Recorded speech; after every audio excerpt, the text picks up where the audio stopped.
Bismillahirrahmanirrahim. Assalamualaikum warahmatullahi wabarakatuh.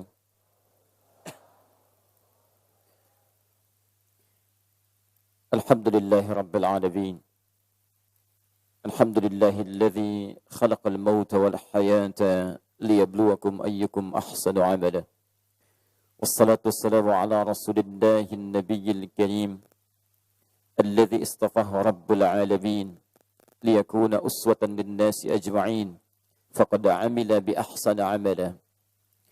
Wa sallallahu alaihi wa ala alihi wa sahbihi wa ummatihi ila yaumiddin wa man wafa. Amma ba'd, fa ya ibadallah, usi nafsi wa iyyakum bi taqwallahi faqad fazal muttaqun. Fala tamutunna illa wa antum muslimun. Faqala ta'ala: يا أيها الذين آمنوا اتقوا الله حق تقاته ولا تموتن إلا وأنتم مسلمون. وقال: يا أيها الناس اتقوا ربكم الذي خلقكم من نفس واحدة وخلق منها زوجها وبث منهما رجالا كثيرا ونساء واتقوا الله الذي تساءلون به والأرحام إن الله كان عليكم رقيبا.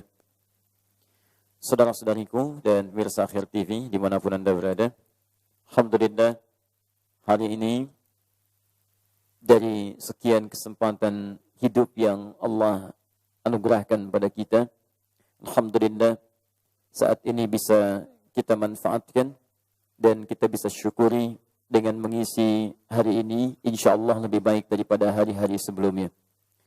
Untuk itu kita awali pertemuan kita di duha ini dengan bermohon pada Allah Subhanahu wa taala, semoga ini menjadi titik perubahan dalam kehidupan kita dan semoga hari ini dijadikan oleh Allah Subhanahu wa taala lebih baik dibandingkan dengan hari-hari sebelumnya. Kami diberikan judul atau tema untuk dibahas, hati-hati usia 40 tahun. Masya Allah. Sebetulnya saya agak bingung membahas judul ini, karena saya sampai hari ini masih 33 tahun. Diminta membahas usia 40 tahun. Masya Allah.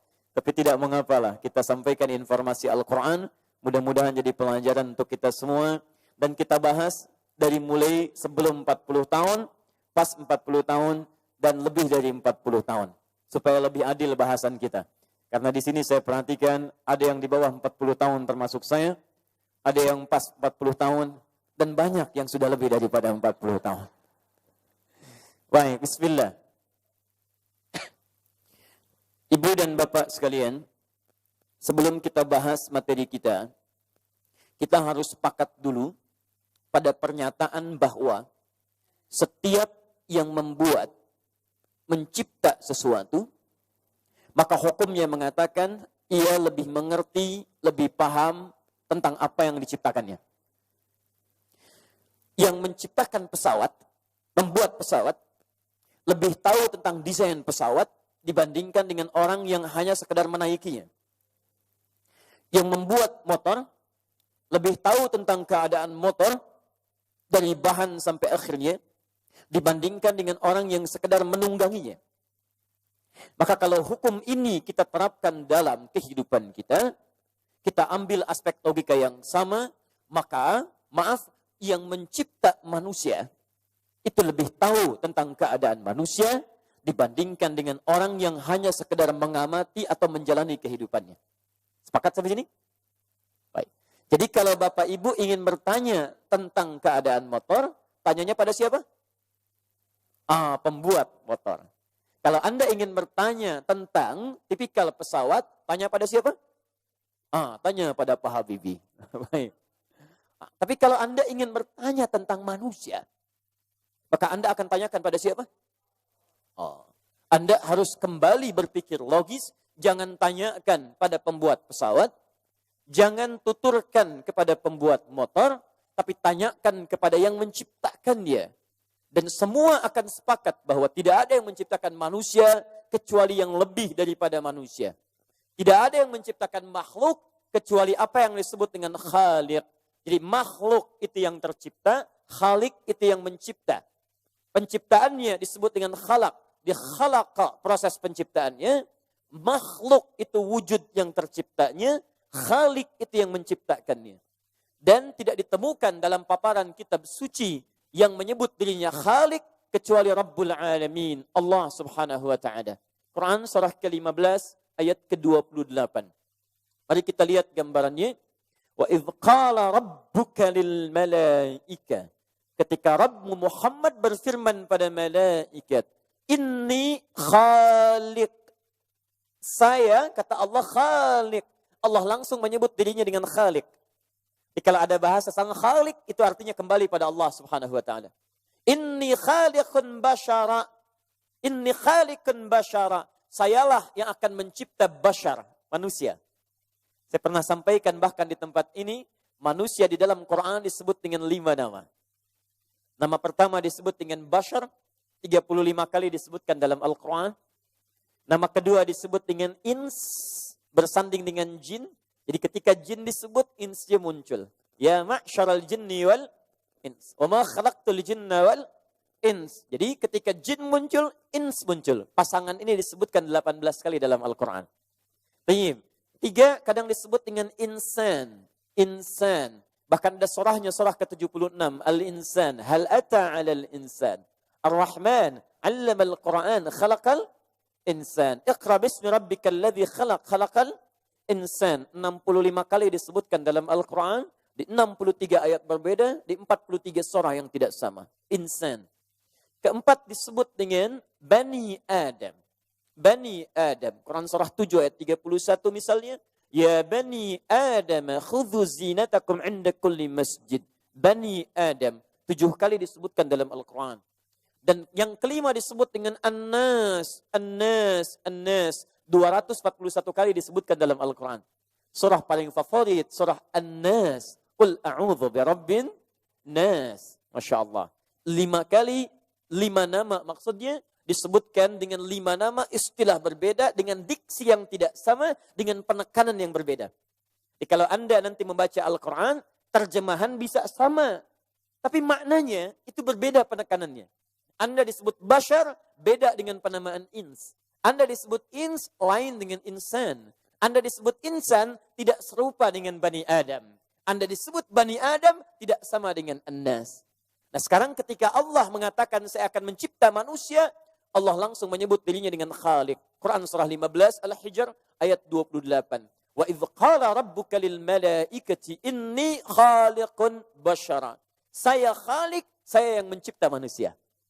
Jadi keterangan pertama, kalau kita bertanya siapa yang mencipta manusia, jawaban kita siapa?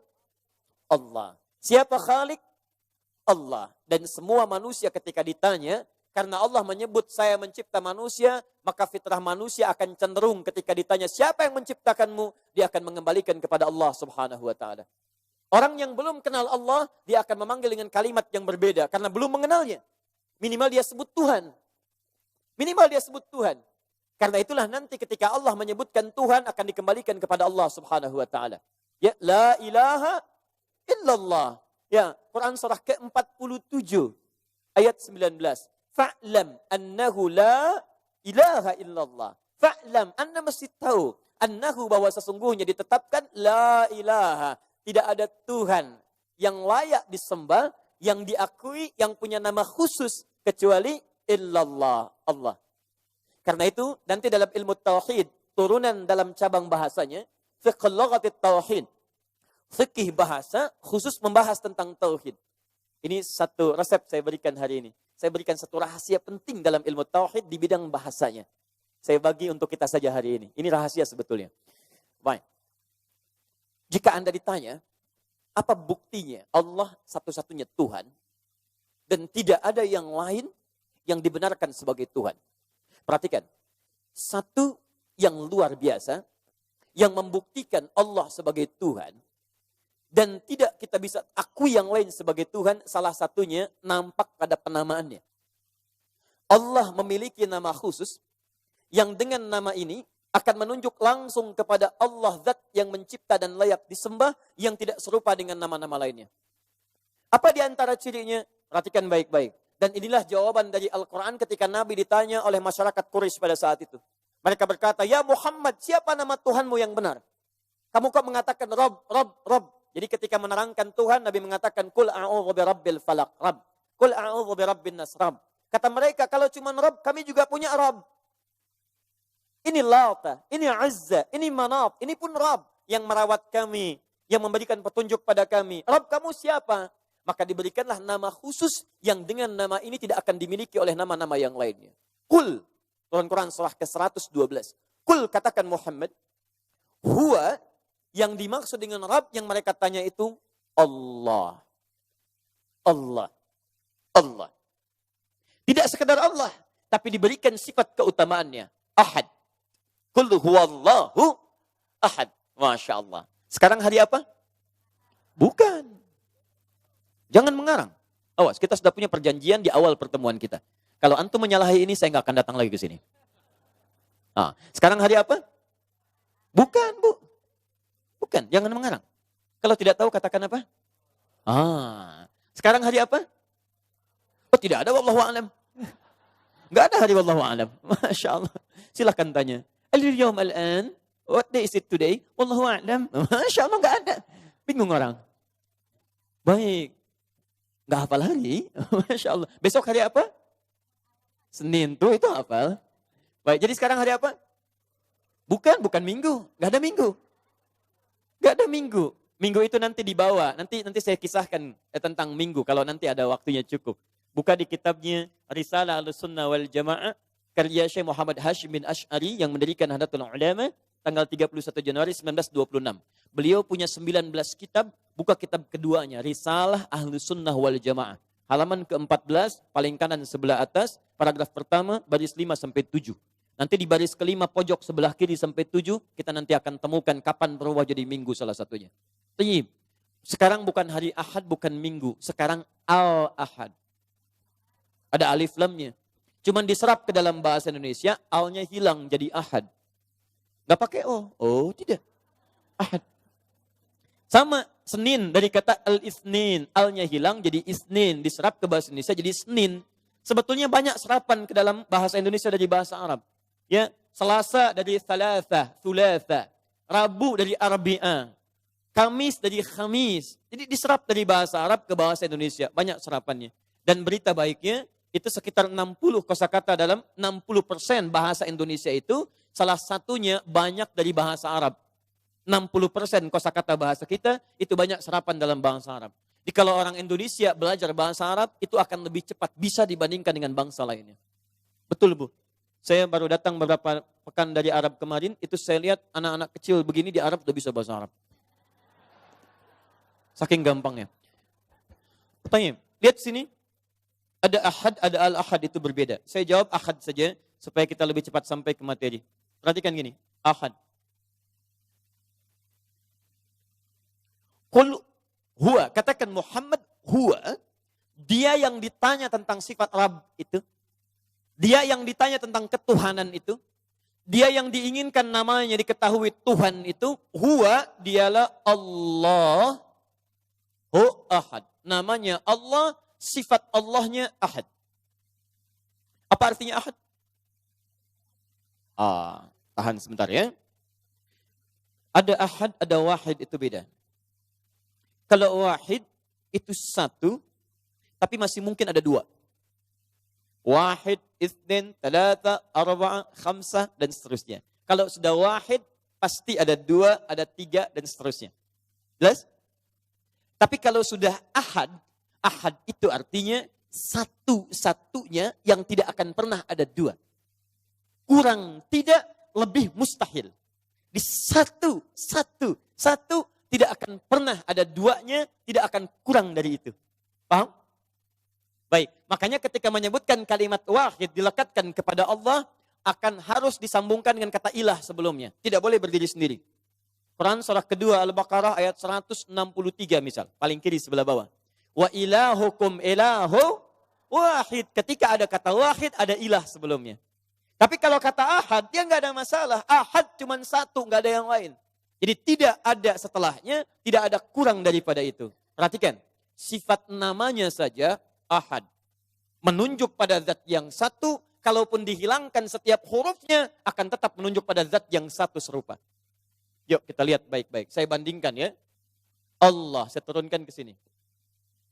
Lihat baik-baik. Hilangkan satu huruf di sini. Tutup oleh kita. Saya rubah kalimatnya begini. Pakai tasdid. Lillahi ma fis samawati wa ma fil ard. Begitu dihilangkan satu, tetap menunjuk pada yang sama. Ahad. Saya hilangkan satu lagi. Hilang tasdidnya.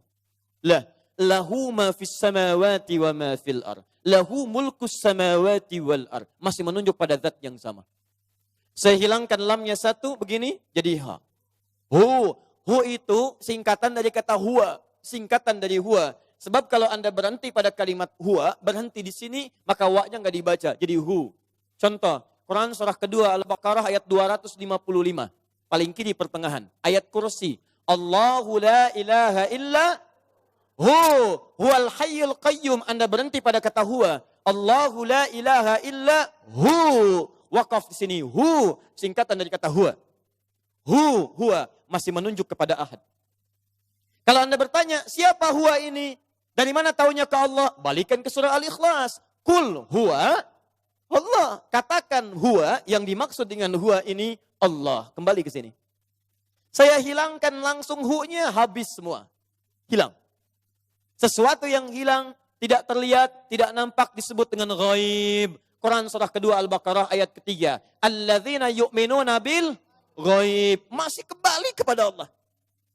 Anda tidak percaya? Tuliskan nama Tuhan yang lain, hilangkan setiap hurufnya. Apakah masih menunjuk pada nama yang sama? Mustahil. Tidak percaya silahkan cek. Siapa yang dipertuhankan misalnya? Misal, kita ambil misalnya, jangan ada yang sekarang ya, supaya nanti keluar dari sini saya tetap aman. Ya, misal. Samiri misalkan, pernah mengaku Tuhan. Ada juga. Ganti, Fir'aun, ayo. Ya, Fir'aun pernah mengaku Tuhan. Ya. Masih ingat ayatnya? Ana rabbukumul a'la. Saya Tuhan kalian yang paling hebat. Bahkan saking pengen mengaku hebatnya, dia bilang sama sekretarisnya, Haman namanya. Haman, tolong bangunkan untukku sarha. Satu menara yang tinggi. Saya akan ropong Tuhannya Musa. Masya Allah. Dia pikir sesama Tuhan bisa saling komunikasi.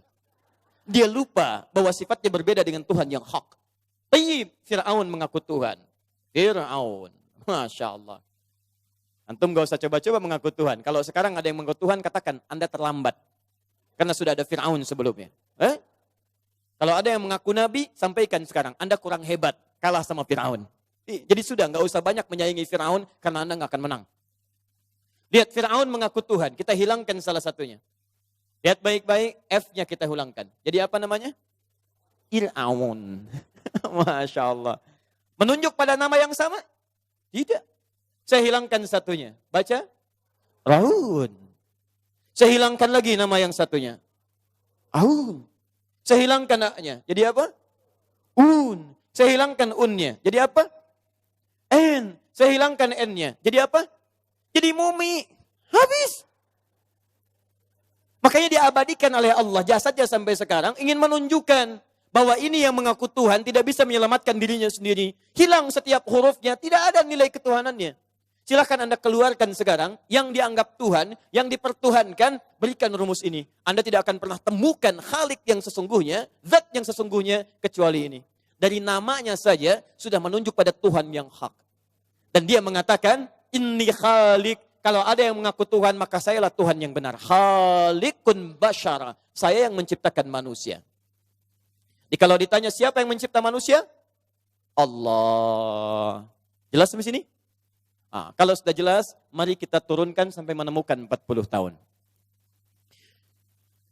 Karena Allah yang mencipta manusia, maka ketika Anda ingin mencari keterangan tentang manusia, dari sejak tahapan, etapa kehidupannya dari awal sampai berakhir, maka Anda tidak akan pernah menemukan keterangan yang detil, kecuali keterangan dari Allah subhanahu wa ta'ala. Kalau Anda ingin menemukan keterangan dari Allah, maka Anda mesti melacak firman-Nya. Jika Anda ingin mencari firman-Nya, maka tidak pernah akan Anda temukan kecuali yang terkumpul pada Al-Quran. Yang disampaikan pada Nabi Muhammad SAW. Karena itulah Allah tegaskan di Quran surah kedua Al-Baqarah ayat ke-185. Paling kiri pertengahan. Syahrul Ramadan alladzi unzila fihil Quran. Di bulan Ramadan diturunkanlah Al-Quran. Apa isi Al-Quran? Isinya semua firman Allah Subhanahu wa taala yang disampaikan pada Nabi Muhammad sallallahu alaihi wasallam. Seperti Allah berfirman kepada nabi-nabi sebelumnya untuk menyampaikan wahyu pada kalangan umatnya. Dari mana taunya Ustaz kalau Al-Quran firman Allah supaya bisa melacak keterangan tentang manusia? Buka Quran surah keempat An-Nisa ayat 163. Paling kiri sebelah atas. Inna auhayna ilaik. Inna auhayna ilaik. Sungguh kami telah berikan wahyu kepadamu. Kama auhayna ila Nuhin wan nabiyina min ba'di. Seperti kami telah berikan wahyu pada Nuh, rasul pertama, dan nabi-nabi setelahnya. Jadi Allah berikan wahyu sejak dulu banyak rasul Allah turunkan. Rasul, rasul, rasul, rasul. Ada yang nabi tapi bukan rasul. Misal, Nabi Adam rasul atau nabi? Ayo, nabi atau rasul? Yang nabi angkat tangan. Yang nabi. Banyak nabi di sini, Masya Allah. Nabi ini. Agak repot saya hari ini, Masya Allah. Sudah setengah jam saya terangkan, ada nabi di sini, luar biasa. Saya permisi Pak ya. Ada nabi. Luar biasa. Yang rasul? Oh, ada satu di belakang. Nabi Adam itu alaihi salam nabi bukan rasul. Nabi bukan rasul. Nabi seorang yang mendapat bimbingan dari Allah untuk pribadi dan yang terdekatnya. Tidak diberikan kepada umat. Rasul seorang yang mendapat bimbingan petunjuk dari Allah untuk ditebarkan, diajarkan pada umatnya. Kenapa Nabi Adam bukan rasul? Karena saat Adam turun gak ada umat. Yang ada cuma Adam dan istrinya. Baik ya? Setelah itu baru di masa Nuh alaihissalam diutus oleh Allah Nabi Nuh menjadi rasul karena sudah ada kalangan umat yang mulai menjauh dari Allah Subhanahu wa taala. Karena itulah rasul pertama bernama Nuh alaihissalam. Saat Nabi Nuh menjadi rasul diturunkan wahyu dari Allah kepada beliau untuk membimbing umat. Inna awhayna ilaika kama awhayna ila Nuhin. Dari Nabi Muhammad sallallahu alaihi wasallam sampai ke zaman Nabi Nuh alaihissalam ada kisaran 37 generasi. 36 sampai 37. Muhammad bin Abdullah, bin Abdul Muttalib, bin Hashim, bin Abdul Manaf, bin Qusay, bin Murrah, bin Kilab, bin Ka'ab, bin Ghalib, bin Fihr, bin Malik, bin Nadar, bin Kinana, bin Khuzaimah, bin Mudrikah, bin Ilyas alaihissalam, bin Nizar, bin Mudar, bin Ma'ad, bin Adnan, bin Addi, bin Adri, bin Muqawwam, bin Nahur, bin Tarikh, bin Ya'rub, bin Yasjub, bin Nabit, bin Ismail alaihissalam, bin Ibrahim alaihissalam, bin Azar atau bin Nahur, bin Abir, bin Kinan, bin Arfakhshad, bin Sam, bin Nuh alaihissalam. 37 generasi. Bin Mihlail, Matushala, bin Kinan, bin Anwas, bin Tis, bin Adam alaihissalam.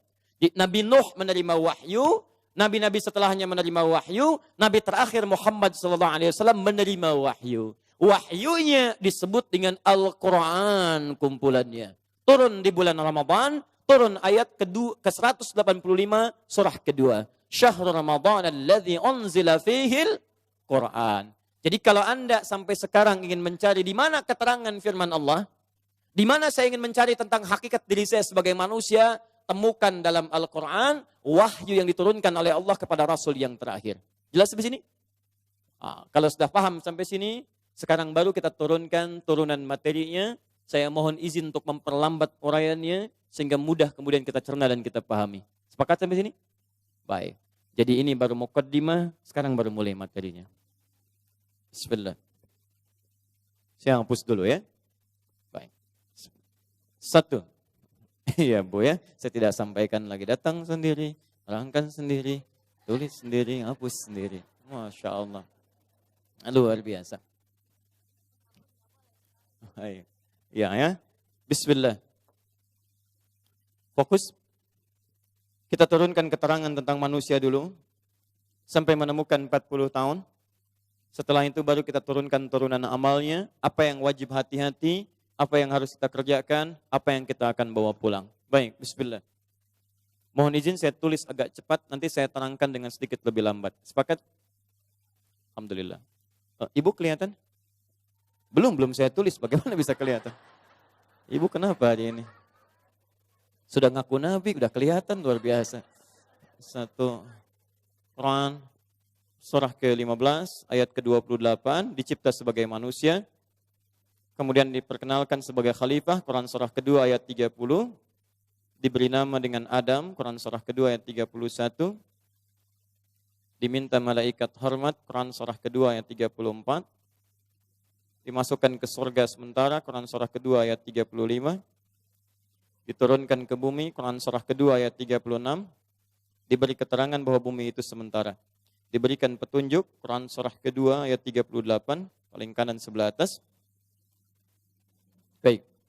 Setelah turun, kemudian keturunannya pun dihadirkan, Quran surah ke-4 ayat pertama. Keturunannya menyebar, daerah-daerah yang berbeda, Quran surah ke-49 ayat 13. Ini fitrah dalam kehidupan yang berpasangan, Quran surah ke-51 ayat 49. Kemudian ini saling mengenal, 10. Terjadilah kemudian saling pengenalan, mau masuk ke lamaran, Quran surah ke-4 ayat ke-4. Terjadi pernikahan yang legal, Quran surah ke-30 ayat ke-21. Kemudian sampai terjadi langsung saja ke fase rumah tangga, masuk fase kehamilan, Quran surah ke-7 ayat 189. Bagaimana suasana di dalam kandungan, 13. Quran surah ke-22 ayat ke-5. Dijelaskan lagi di Quran surah ke-23 ayat 12 sampai dengan ayat ke-16-nya. Kemudian sampai kelahirannya diberikan ASI, Quran surah kedua ayat 233. Sampai dia tumbuh, masuk ke fase pendidikan dini, Quran surah ke-31 ayat 13 sampai dengan 19. Kemudian dia masuk ke fase remajanya, pendidikannya di Quran surah ke-12 Yusuf, kita ambil surah ayat ke-4 sampai dengan ayat 29 saja. Kemudian dari sini terus berkembang sampai masuk ke fase usia 40 tahun. Langsung saja. 17. 40 tahun kita ambil di Quran surah ke-46 ayat ke-15. Dari sini ada 5 amalan yang harus disampaikan. Pertama, banyak berdoa. Doanya nanti terkait juga dengan orang tua, kita turunkan doanya, Quran surah ke-17 ayat 23, bisa sampai ayat 27-nya. Kalau agak malas berdoa, bayangkan tentang ini, Quran surah ke-31 ayat ke-14, paling kiri sebelah atas. Kemudian setelah itu, aslih li dzurriyyati, yang kedua untuk keturunan.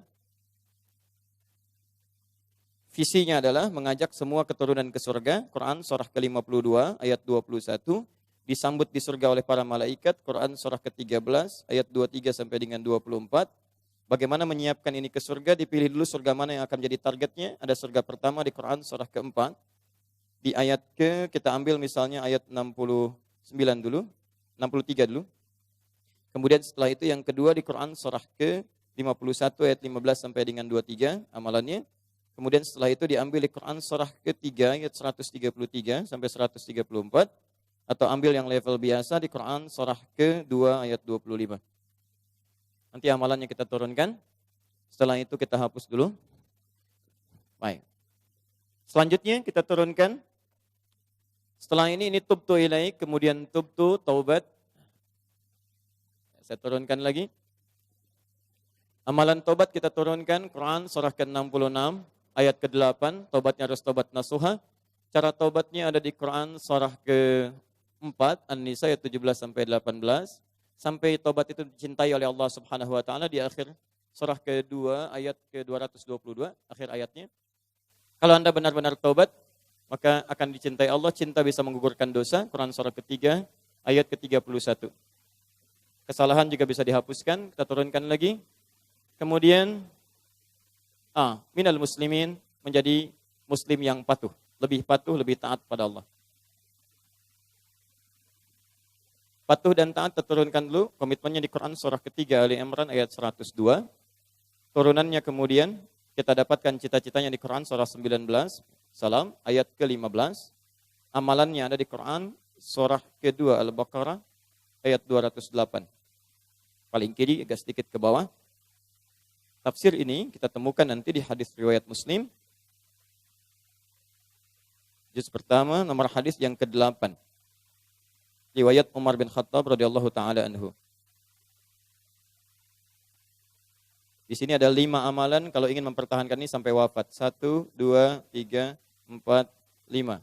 Baik, yang pertama dapatkan di Quran surah kedua Al-Baqarah ayat ketiga, turunannya nanti di ayat Quran surah ke-17 ayat ke-78. Kemudian terturunkan lagi yang Oh, ini syahadat dulu, maaf. Quran surah ke-47 ayat 19, kemudian Quran surah ke-17 langsung saja ayat 78, kemudian Quran surah ke-2 Al-Baqarah ayat ke-43, Quran surah ke-2 Al-Baqarah ayat 183, yang kelima Quran surah ke-2 Al-Baqarah ayat 196 sampai 203. Pas. Ini materi kita. Jelas insyaallah? Kalau sudah jelas, saya pamit ya. Alhamdulillah. Baik.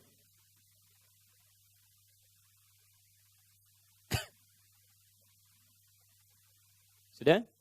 Ada satu lagi yang belum saya turunkan, saya masukkan di doa nanti ya. Jadi ini kelihatannya 4 tapi isinya 5 sebetulnya. Baik.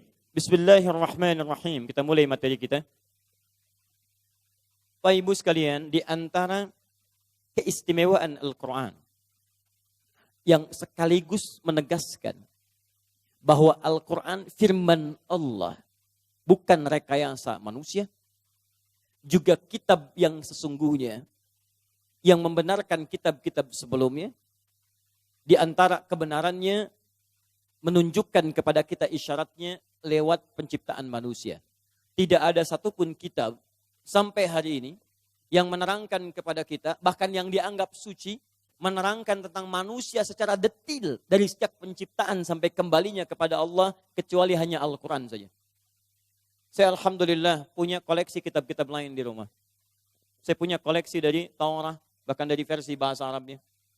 Kemudian ada Bible dengan beberapa varian perbedaan-perbedaan dan cetakan-cetakan berbedanya. Kemudian ada juga yang lainnya, tapi mohon maaf, saya tidak temukan keterangan sedetil Al-Quran yang membahas tentang manusia dari sejak awal diciptakan sampai kembali pada Allah Subhanahu wa Ta'ala. Di sini nanti kita akan temukan kebenaran Allah yang meyakinkan pada kita memang tidak ada Tuhan yang hak selain Allah Subhanahu wa Ta'ala. Karena tadi mukaddimahnya sudah kita tetapkan, mukaddimah sudah kita bahas. Yang hanya tahu tentang manusia itu hanya Tuhan. Tuhannya Allah. Ya, jadi bagaimana cara mengukurnya? Kalau kita ingin mengukur Tuhan yang benar, adalah Tuhan yang tahu tentang detil manusia. Tidak ditemukan di kitab manapun atau yang dianggap Tuhan kecuali dalam Al-Quran. Ini menunjukkan bahwa hanya Quran yang menunjukkan pada kita tentang firman yang benar dan firmannya berasal dari Allah. Ini artinya hanya Allah Tuhan yang hak, layak untuk kita sembah dan kita tetapkan sebagai Tuhan. Jelas di sini? Baik. Yuk kita kembalikan. 1. Awal penciptaannya, ini saya akan terangkan dengan cepat, karena ini sudah pernah saya bahas. Nanti saya akan langsung ke fase-fase selanjutnya. 1. Awal penciptaan disebutkan di Quran surah 15 ayat ke-28. Allah mengatakan, Inni khaliqun basyara. Saya akan menciptakan makhluk baru, manusia. Disebut dengan basyar untuk membedakan keadaannya dari malaikat, hewan, dan jin. Malaikat sifatnya sempurna dalam arti tidak pernah berbuat salah. Quran surah ke-66 ayat yang ke-6, paling kiri sebelah atas. La ya'sunallaha ma amarahum. Malaikat itu tidak punya peluang bermaksiat kepada Allah. Jadi maaf Bu ya, Bapak ya. Kalau kita ingin bertanya makhluk mana yang tidak pernah berbuat salah, namanya malaikat. Jelas? Baik, jadi kalau Bapak Ibu tidak pernah berbuat salah dalam hidup, Bapak Ibu namanya malaikat. Nah, sepanjang Anda yakin Anda bukan malaikat, berarti Anda punya peluang berbuat salah. Paham? Baik. 2, di makhluk pertama, malaikat diciptakan dengan takwa saja. Takwa itu semua sifat-sifat baik. Dia tidak punya peluang menyimpang. Lawan dari takwa itu nafsu namanya. Ada makhluk yang kedua diciptakan dengan nafsu saja. Dia tidak mengenal baik. Tidak mengenal norma kemuliaan. Namanya hewan. Hewan. Karena itu kalau ada hewan berbuat salah, ibu jangan marahi. Betul Pak, kalau ada hewan berbuat salah, Anda jangan iseng mencela, gak ada kerjaan. Seperti halnya memuji malaikat, itu buang-buang energi. Hebatnya malaikat Jibril emang. Karena Jibril itu tidak punya peluang berbuat salah. Makanya Anda tidak pernah dengar misal malaikat Jibril korupsi ayat. Tidak ada. Sama hewan kalau berbuat salah jangan dicela. Karena bakatnya cuma punya nafsu. Lihat tuh, Delman keliling Pondok Indah. Gak pakai celana, gak malu dia. Silakan cek. Maaf, kucing buang kotoran di mana saja. Nggak usah dicela. Memang dia tidak punya adab dalam kaitan dengan takwa. Jelas Bu ya? Ibu pelihara kucing. Sudah ngepel lantai, sudah bersih. Tiba-tiba di situ buang kotoran. Ibu marah. Dasar kucing ya. Emang kucing. Memang kucing, dia tidak punya takwa, tidak punya rem di situ. Baik. Fokus. Takwa, nafsu. Nah, di tengah-tengah ini ada makhluk ibu bapak sekalian yang dia punya takwa, punya nafsu.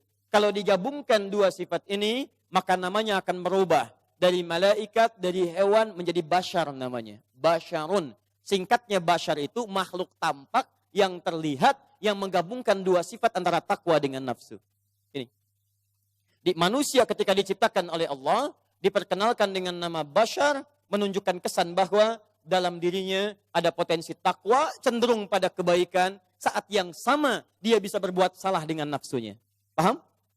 Jadi jangan kaget kalau saat bersamaan, misal Anda ada dorongan yang baik, dorongan yang buruk. Selalu begitu. Ada potensi jujur, ada lawannya dusta. Ada kemudian potensi tawadhu, rendah hati, ada lawannya sombong. Ada potensi sabar, ada juga potensi marah, komplit dalam diri kita. Karena itu jangan pernah heran kalau Anda dengar suara adzan, Allahu Akbar, Allahu Akbar. Pernah ada getaran dalam hati? Cepat siap-siap, sudah adzan. Pernah begitu? Itu takwa namanya. Setelah adzan selesai, la ilaha illallah, tiba-tiba ada suara, tenang, baru adzan, belum qomat. Pernah ada bisikan itu? Itu nafsu namanya dorongannya. Manusia disebut dengan bashar karena menggabungkan dua sifat ini. Baik, perhatikan baik-baik. Apa bedanya kemudian dengan jin? Dengan setan, dengan iblis? Perbedaannya pada kontrol nafsunya. Iblis itu nafsunya lebih dominan dibandingkan dengan takwanya. Karena iblis pernah bertakwa. Cuman sayang, karena nafsunya sangat dominan, tertutup semua takwanya, dilebur oleh nafsunya. Datanglah murka Allah sampai dengan kiamat dan abadi dalam neraka jahanamnya. Dari mana membuktikan itu Ustaz? Quran surah ke-18 ayat ke-50. Paling kanan pertengahan. Wa idh qulna lil malaikati isjudu li Adam fasajadu illa iblis. Saat kami firmankan kepada malaikat dan jin yang ada di sekitarannya sujud hormat pada Adam. Semua hormat karena taat pada perintah Allah Subhanahu wa taala. Illa iblis, kecuali iblis. Siapa iblis ini? Lihat baik-baik. Kana minal jinni fa fasaqa an amri rabbi. Iblis ini awalnya termasuk kalangan jin. Jadi asal dari iblis, asalnya jin. Kana minal jinni. Jin yang apa? Fa fasaqa an amri rabbi. Jin yang tiba-tiba fasik keluar dari ketaatan kepada Allah Subhanahu wa taala. Lawan dari fasik itu taat. Lawan fasik itu taat, Pak. Lawan fasik itu taat. Jadi sebelum dia fasik, dia itu taat. Jin ini taat kepada Allah. Cuman sayang, ketika Adam diciptakan, diberikan kelebihan, dia nggak mau nerima kelebihan itu. Ketika diminta hormat kepada Adam atas perintah Allah, dia katakan, lihat baik-baik, Quran surah kedua ayat 34, Aba wastakbar. Dia enggan, istakbar, dia sombong. Apa yang dia katakan? Quran surah 7 ayat 11 sampai 13. Ana khairun minhu. Khalaqtani min narin wa khalaqtahu min tin. Saya lebih hebat dibandingkan dia. Tidak level. Yang diciptakan lebih tinggi dari api, sujud hormat kepada yang diciptakan lebih rendah dari tanah. Ketika dia tidak mau sujud karena kesombongannya, sombong itu baik atau buruk? Buruk. Tawadhu, rendah hati, baik atau buruk? Baik. Sekarang perhatikan baik-baik ya. Perhatikan baik-baik. Kalau ada yang baik, menutup yang jelek. Maka dalam bahasa Arab, akar katanya berakal dari kata labisa. Lam, ba, sin. Menutup yang baik, menutup yang buruk. Ada yang baik, menutup yang buruk. Karena itu pakaian dalam bahasa Arab disebut dengan libas namanya. Libasun. Libasun. Kenapa disebut dengan libas? Karena pakaian ini menutup bagian tubuh kita yang dianggap buruk tampil keluar.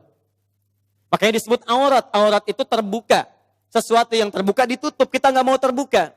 Sesuatu yang baik menutup yang buruk disebut dengan libas. Kalau kita balik hurufnya, ba-nya didahulukan. Ba, lam, sin. Jadi balasa. Itu artinya salah satu maknanya, maaf, yang buruk menutup yang baik. Jadi kalau ada yang baik-baik ditutup oleh yang buruk, maka didahulukan baknya dari labisa jadi balasa. Kalau melekat pada pemiliknya, maka berubah kalimatnya dari balasa jadi iblis. Kenapa iblis disebut dengan iblis? Karena pada saat itu dia tertutup oleh sifat-sifat buruknya, sombong. Begitu ditutup oleh sifat sombong, hilang semua sifat takwanya. Hilang. Maaf, diminta sujud, tidak mau. Diminta hormat, tidak mau. Dan hebatnya, ketika salah, Allah berikan peluang untuk tobat pun, dia tidak mau tobat juga. Dia tidak mau tobat. Perhatikan bedanya dengan Adam. Adam punya takwa, Adam punya nafsu. Adam berbuat salah. Ketika salah melanggar larangan Allah untuk makan buah khuldi itu, diberikan kesempatan tobat. Quran surah kedua ayat 37, paling kiri sebelah bawah. Fatalaqqa Adamu min rabbihi kalimatin fataba alaihi. Adam masih mau tobat. Bedanya dengan iblis, maaf, diberi kesempatan tobat, dia malah mengajukan proposal kepada Allah. Ya Allah, saya ingin buktikan memang saya lebih hebat dibandingkan Adam. Berikan saya kesempatan untuk menggoda Adam yang dikatakan lebih hebat daripada saya itu. Dengan menggoda ini, saya akan buktikan kepadamu, saya memang lebih unggul dibandingkan dengan Adam. Perhatikan, ketika nafsu menguasai dirinya, tertutup keadaan dirinya, takwanya hilang dalam pandangan Allah Subhanahu wa Ta'ala, yang muncul semua keburukannya. Maka diancamlah oleh Allah dengan neraka jahanam sampai akhir kehidupannya. Di pertama, kenapa kita disebut dengan bashar? Ibu bapak mesti tahu baik-baik bahwa dalam diri kita akan ada dua peluang. Satu, peluang jadi orang baik. Yang kedua, peluang nafsu yang bisa menyamakan kita dengan hewan. Kedua, kita beda dengan malaikat, tidak sama dengan hewan. Plus, tidak serupa dengan iblis. Jadi kalau ada di antara kita, maaf, orang yang misalnya tidak pernah mau berbuat baik dalam kehidupan, maka dia sedang dikuasai oleh iblis. Karena hakikatnya, dia bukan iblis, tapi masuk nilai-nilai iblis dalam kehidupannya. Paham?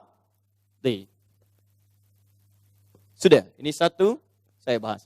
Agak cepat, ditugaskan oleh Allah makhluk ini bukan di langit. Malaikat tugas di langit, jin ada sebagian yang di langit kemudian turun ke bumi. Lihat baik-baik, makhluk terakhir manusia ini diturunkan oleh Allah untuk bertugas di bumi. Inni ja'ilun fil ardi khalifah.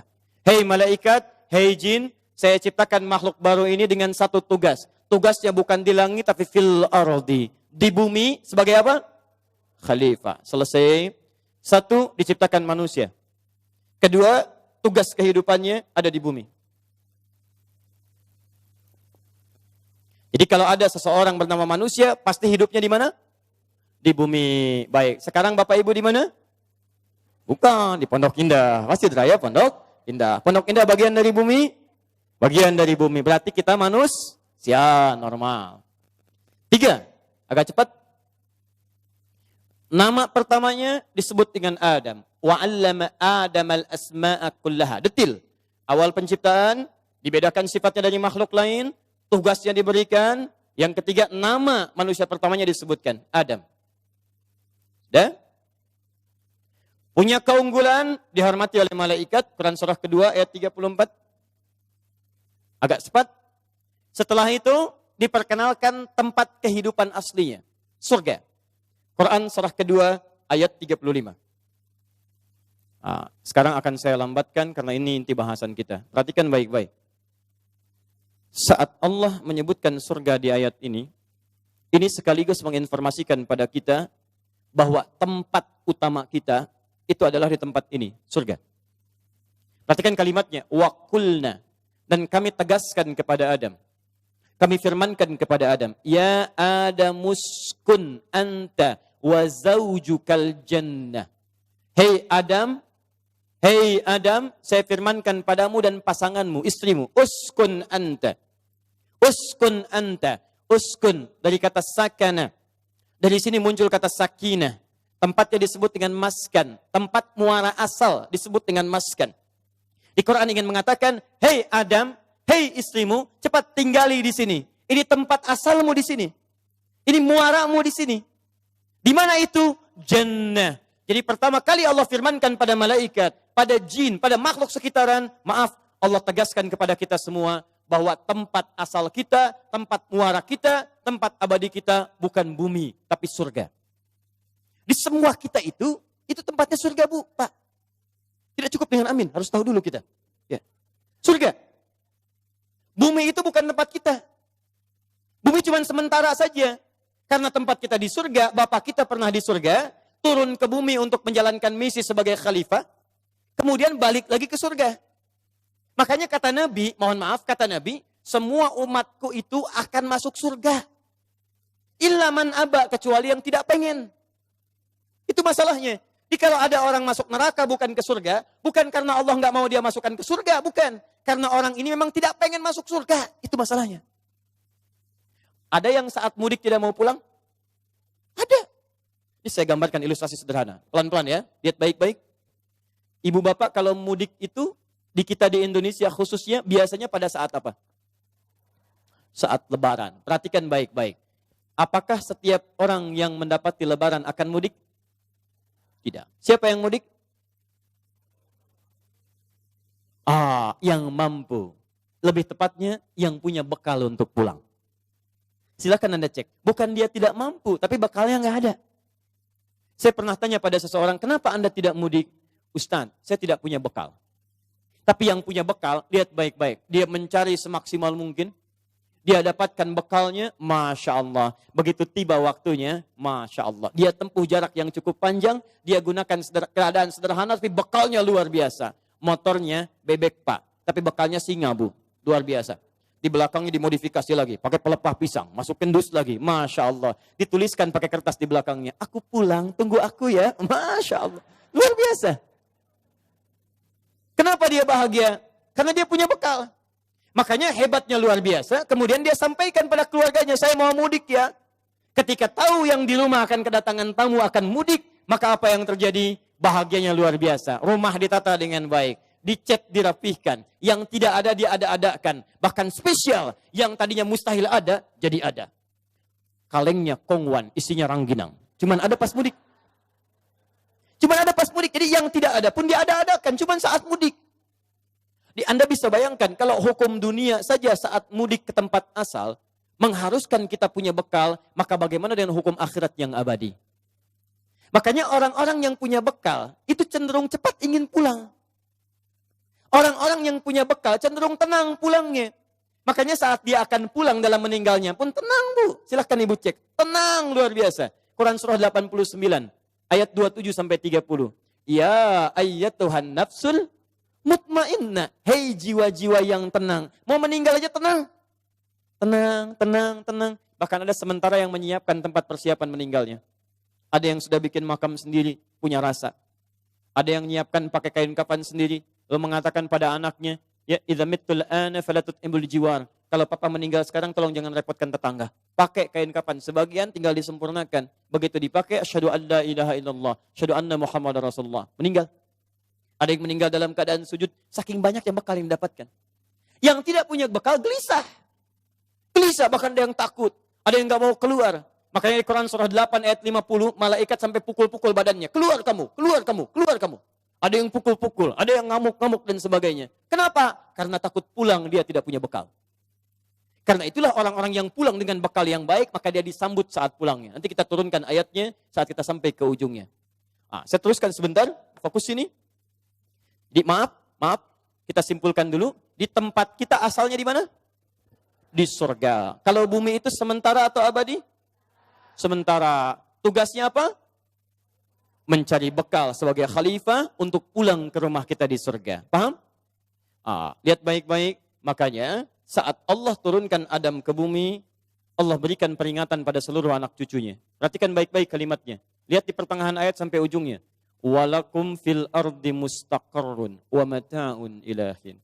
Hei kalian Adam, Hawa, sampaikan pula pada generasi setelahmu dari anak cucumu, kalian tinggal di bumi tidak akan abadi, hanya sebentar saja. Kalaupun nikmat-nikmatnya tidak lama, karena semua kenikmatan itu akan jadi bekal untuk pulang kembali ke surga. Balik. Ayo awas, hati-hati. Hati-hati yang merasa hidupnya nikmat sampai hari ini, kenikmatan itu Allah berikan untuk mencari surga Anda. Bukan supaya Anda pamer, berfoya-foya saat di dunia. Anda salah persepsi dalam kehidupan, salah misi Anda. Salah visi. Makanya ketika Qarun dititipkan kekayaan oleh Allah, kemudian salah gunakan, maka turun ayat mengatakan kepadanya, Qarun, saya turunkan harta ini, kamu saya berikan kelebihan untuk mencari bekal akhiratmu. turun Quran surah ke-28 ayat 77 untuk menginformasikan kepada kita kisahnya. Ketika ada seseorang punya kedudukan menyimpang, maka turun ayat untuk meluruskan dia. Hei, kedudukan saya titipkan supaya kamu mencari surga dengan kedudukanmu. Makanya Anda, saya, kita di tempat ini mesti kembali melihat pada diri kita. Titipan apa yang Allah berikan kepada kita untuk mendapatkan surga kita. Tidak sama Pak. Anda jangan ukur kemuliaan dari satu masa tertentu atau keunggulan tertentu. Ada yang dititipkan pengetahuan, dengan ilmu itu dia dapatkan surganya. Ada yang dititipkan harta benda, dengan harta itu dia bisa gapai surganya. Ada yang dititipkan kedudukan, dengan jabatan itu dia bisa mendapatkan pahala-pahala amalan transferan. Di Anda pulang ke rumah, lihat diri Anda, kira-kira titipan apa yang Allah berikan kepada Anda dan cari surga dengan itu. Ini poinnya. Baik, secara singkat, Adam, Hawa turun ke bumi dengan bekal ini, lalu diberikan petunjuk supaya tidak lalai dalam kehidupan. Petunjuknya di Quran surah kedua ayat 38. Setiap berganti generasi keturunan Adam, maka petunjuk diperbarui, dilengkapi sesuai dengan kebutuhan umatnya. Cepat, saya tutup yang ini. Sampai tibalah semua Adam, Hawa meninggal, tapi meninggalkan keturunan. Ya, Quran surah keempat, ayat yang pertama. Ya ayyuhan nas. Hei manusia. Kalimatnya sudah menggunakan nas. Kalau disebutkan nas, berarti menunjuk manusia dalam bentuk komunitasnya. Saya ulang. Kalau disebutkan kalimat nas, itu menunjuk manusia dalam bentuk komunitas yang banyak. Ya ayyuhan nas ittaqu rabbakumul ladzi khalaqakum min nafsin wahidah, Adam. Wa khalaqa minha zawjaha, Hawa. Wa batha minhuma rijalan katsiran wa nisaa, kita keturunan Adam sampai dengan kiamat. Singkatnya ayat ini ingin mengatakan setelah Adam meninggal, Allah Subhanahu wa taala kemudian menghadirkan keturunan dari generasi Adam dan Hawa. Mereka menyebar, jumlahnya cukup banyak dan maaf terdiri dari laki-laki dan perempuan. Muncul Quran surah 49 ayat 13 untuk menegaskan. Ya ayyuhan nasu, hei manusia, inna khalaqnakum min dzakarin wa untha. Kami ciptakan kalian dari laki-laki dan perempuan. Wa ja'alnakum syu'uban wa qabail. Dan kami tempatkan kalian di tempat-tempat yang berbeda, komunitas yang tidak sama, dan suku-suku yang tidak sama. Ayat ini ingin menegaskan setelah Adam meninggal selesai, maka yang meneruskan fungsi sebagai khalifah, keturunan-keturunan yang menyebar di setiap tempat yang berbeda-beda. Ada laki-laki, ada perempuan. Maaf, saya pertajam dulu di titik ini. Ada laki-laki, ada perempuan. Perhatikan baik-baik, kata Al-Quran, kalau generasi ini ingin langgeng diteruskan, dengan menghadirkan generasi yang baru, maka yang laki-laki dan perempuan ini kemudian kami pasangkan. Laki-laki, perempuan. Kami pasangkan jadi satu dengan cara yang telah kami atur. Dan diberikanlah itu sebagai fitrah kehidupan. Muncul Quran surah ke-51 ayat 49. Wa min kulli syai'in khalaqna zawjaini la'allakum tadhakkarun. Dan semua yang kami ciptakan, awas, kami ciptakan berpasangan supaya dia sadar bahwa hanya Allah yang tidak punya pasangan. Baik, pasangan manusia itu apa? Laki-laki dan perempuan. Awas, jangan sampai tertukar. Sepanjang namanya manusia, maka dia tercipta kalau tidak laki-laki apa? Perempuan. Pasangan laki-laki apa? Perempuan. Pasangan perempuan apa? Laki-laki. Perhatikan baik-baik. Ini pasangan berlawanan kata Allah sudah fitrah. Jangankan pada manusia, setiap makhluk. Hewan makhluk bukan? Makhluk, baik. Jadi kalau hewan itu makhluk berarti hewan punya pasangan. Kalau manusia laki-laki, hewan jantan. Kalau manusia perempuan, hewan betina. Karena itu pasangan hewan jantan pasangannya, pasangan hewan betina pasangannya, kambing jantan pasangannya, kambing betina. Kambing punya akal tidak? Kambing punya takwa tidak? Kambing sholat tidak? Tidak. Baik, lihat baik-baik. Kambing tidak sholat. Karena itu kalau ada manusia tidak sholat, manusia itu sama dengan, tidak saya katakan itu. Manusia sedang keluar dari fitrah kehidupannya. Baik. Kambing punya takwa tidak? Tidak. Kambing diikat di samping masjid Pondok Indah. Datang hari Idul Adha, azan berkumandang. Walaupun azan berkumandang, diikat samping masjid karena nggak punya takwa. Maaf, dia tidak akan pernah malu untuk melakukan hubungan. Karena tidak punya takwa, adanya nafsu. Maka yang jantan tetap akan mengejar yang betina. Walaupun dia tidak punya takwa, nggak punya malu, tapi dia masih punya fitrah. Apa itu? Jantan masih ngejar yang betina. Karena itu kita tidak pernah temukan sampai hari ini, bahkan dari penelitian, ada kambing homo misalnya. Ada sapi lesbi, Masya Allah. Maaf Pak, yang ini tidak dijual kambingnya. Kenapa? LGBT? Oh, ada. Anda nggak akan pernah temukan. Sapi ini agak aneh Pak, kenapa? Lesbi? Nggak ada. Jadi kalau kambing saja paham pasangannya, maka kita manusia yang bukan kambing lebih harus paham pasangan kita. Kalau sapi tahu pasangannya, maka kita yang bukan sapi harus mengerti pasangan kita. Jadi kalau ada manusia kemudian salah dengan pasangannya, laki-laki nyari pasangannya laki-laki lagi, perempuan nyari pasangannya perempuan lagi, dia sama dengan, jangan katakan karena kambing tahu pasangannya. Dia lebih daripada kambing. Karena kambing mengerti pasangannya, sapi tahu pasangannya. Ada yang salah dalam kehidupannya. Ya, saya cepat saja, saya cepat. Kemudian kalau ingin bersatu ini diatur bagaimana cara berpasangan. Ini cara ta'arufnya, kemudian ini pasangannya, ini untuk memberikan maharnya, ini pernikahannya, sampai fase kehamilan. Ya, saya lompat ke sini. Karena waktu saya tinggal 20 menit lagi. Untuk memberikan penjelasan, sisanya kita tanya jawab. Ya. Bismillah. Yuk, kita agak cepat, kita belum ketemu 40 tahun. Ya, ini baru turun ke bumi. Ya, saya agak lambatkan sedikit. Lihat baik-baik. Tadi Adam diciptakan oleh Allah dengan bapak tidak? Dengan ibu tidak? Tahu dari mana? Turunkan ayatnya. Hei Adam, kami ciptakan engkau sebagai manusia. Tidak disebut bapaknya, tidak disebut ibunya. Tapi disebutkan langsung min solsolin min hama'in masnun. Dari bahan bakar dari tanah, kemudian diciptakan dari itu jadilah kemudian manusia. Di Adam, manusia satu-satunya yang dilahirkan tanpa bapak, tanpa ibu. Paham sampai sini? Baik, saya pernah ditanya, Ustaz, kenapa Anda tidak mengakui Isa sebagai Tuhan? Isa kan Nabi, saya bilang. Tapi Isa kan luar biasa. Isa satu-satunya makhluk yang diciptakan tanpa bapak. Tanpa bapak, makanya kami akui sebagai Tuhan. Saya katakan, mohon maaf. Walaupun ini belum dihapus, tapi kita lihat baik-baik. Gak apa-apa ya. Perhatikan baik-baik. Kalau Isa ditetapkan sebagai Tuhan hanya karena lahir tanpa bapa, saya tanya kenapa Adam tidak ditetapkan sebagai Tuhan? Karena Adam lebih hebat daripada Isa. Lahir tanpa bapak dan ibu. Lalu disampaikan kemudian, Ustaz, tapi kan Isa bisa menghidupkan orang mati. Lalu kami tegaskan, yang menghidupkan orang mati, makhluk mati bukan cuma Isa. Nabi Ibrahim pernah menghidupkan makhluk mati dengan izin Allah. Dan caranya lebih hebat dibanding Nabi Isa. Buka Quran surah kedua Al-Baqarah ayat 260, paling kiri sebelah atas. Wa idh qala Ibrahim rabbi arini kaifa tuhyil mauta. Ketika Ibrahim menyampaikan kepada Rabbnya, ya Allah tolong tunjukkan pada saya bagaimana menghidupkan yang mati. Qala awalam tu'min, Allah berfirman, kamu enggak yakin dengan saya? Qala bala walakin liyatma'inna qalbi. Saya yakin ya Allah, tapi tolong tunjukkan supaya hati saya lebih tenang saja. Supaya hati lebih tenang. Lihat baik-baik, kata Allah, ambil burung, potong-potong, kemudian tebarkan di setiap bukit. Jadi setiap bagiannya pisahkan, simpan bukit 1, bukit 2, bukit 3.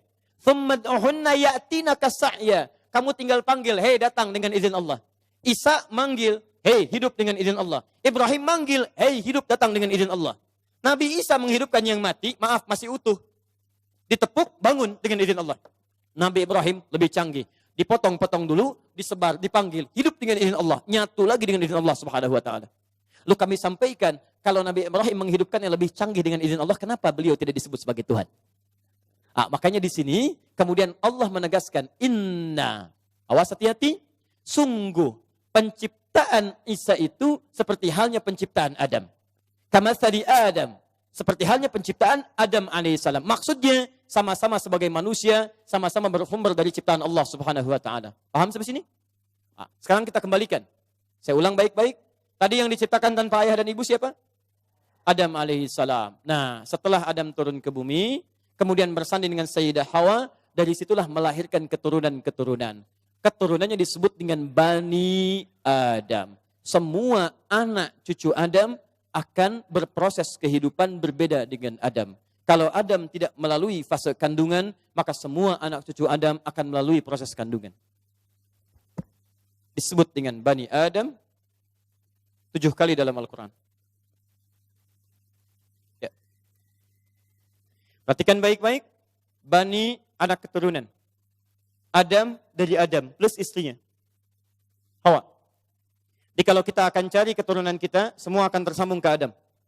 Antum silakan cari bapaknya, kakek buyutnya, nenek moyangnya. Antum mau cari sampai kiamat pun antum hitung, ujung-ujungnya kembali kepada Adam.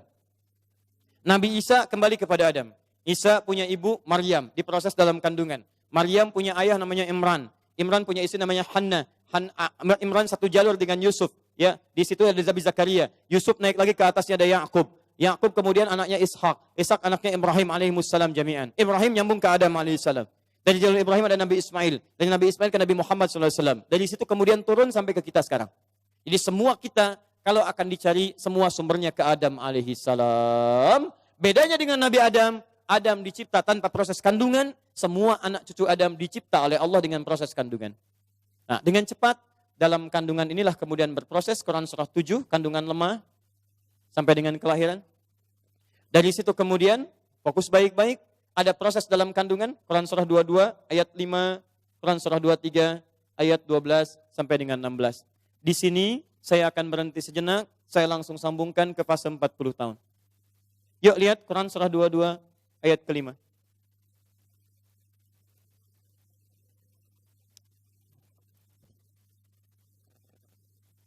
Fokus baik-baik, saya akan lambatkan di sini. Quran surah 22 Al-Hajj ayat yang kelima. Ibu dan bapak, perbedaan kita dengan Adam, Adam dicipta tanpa proses kandungan.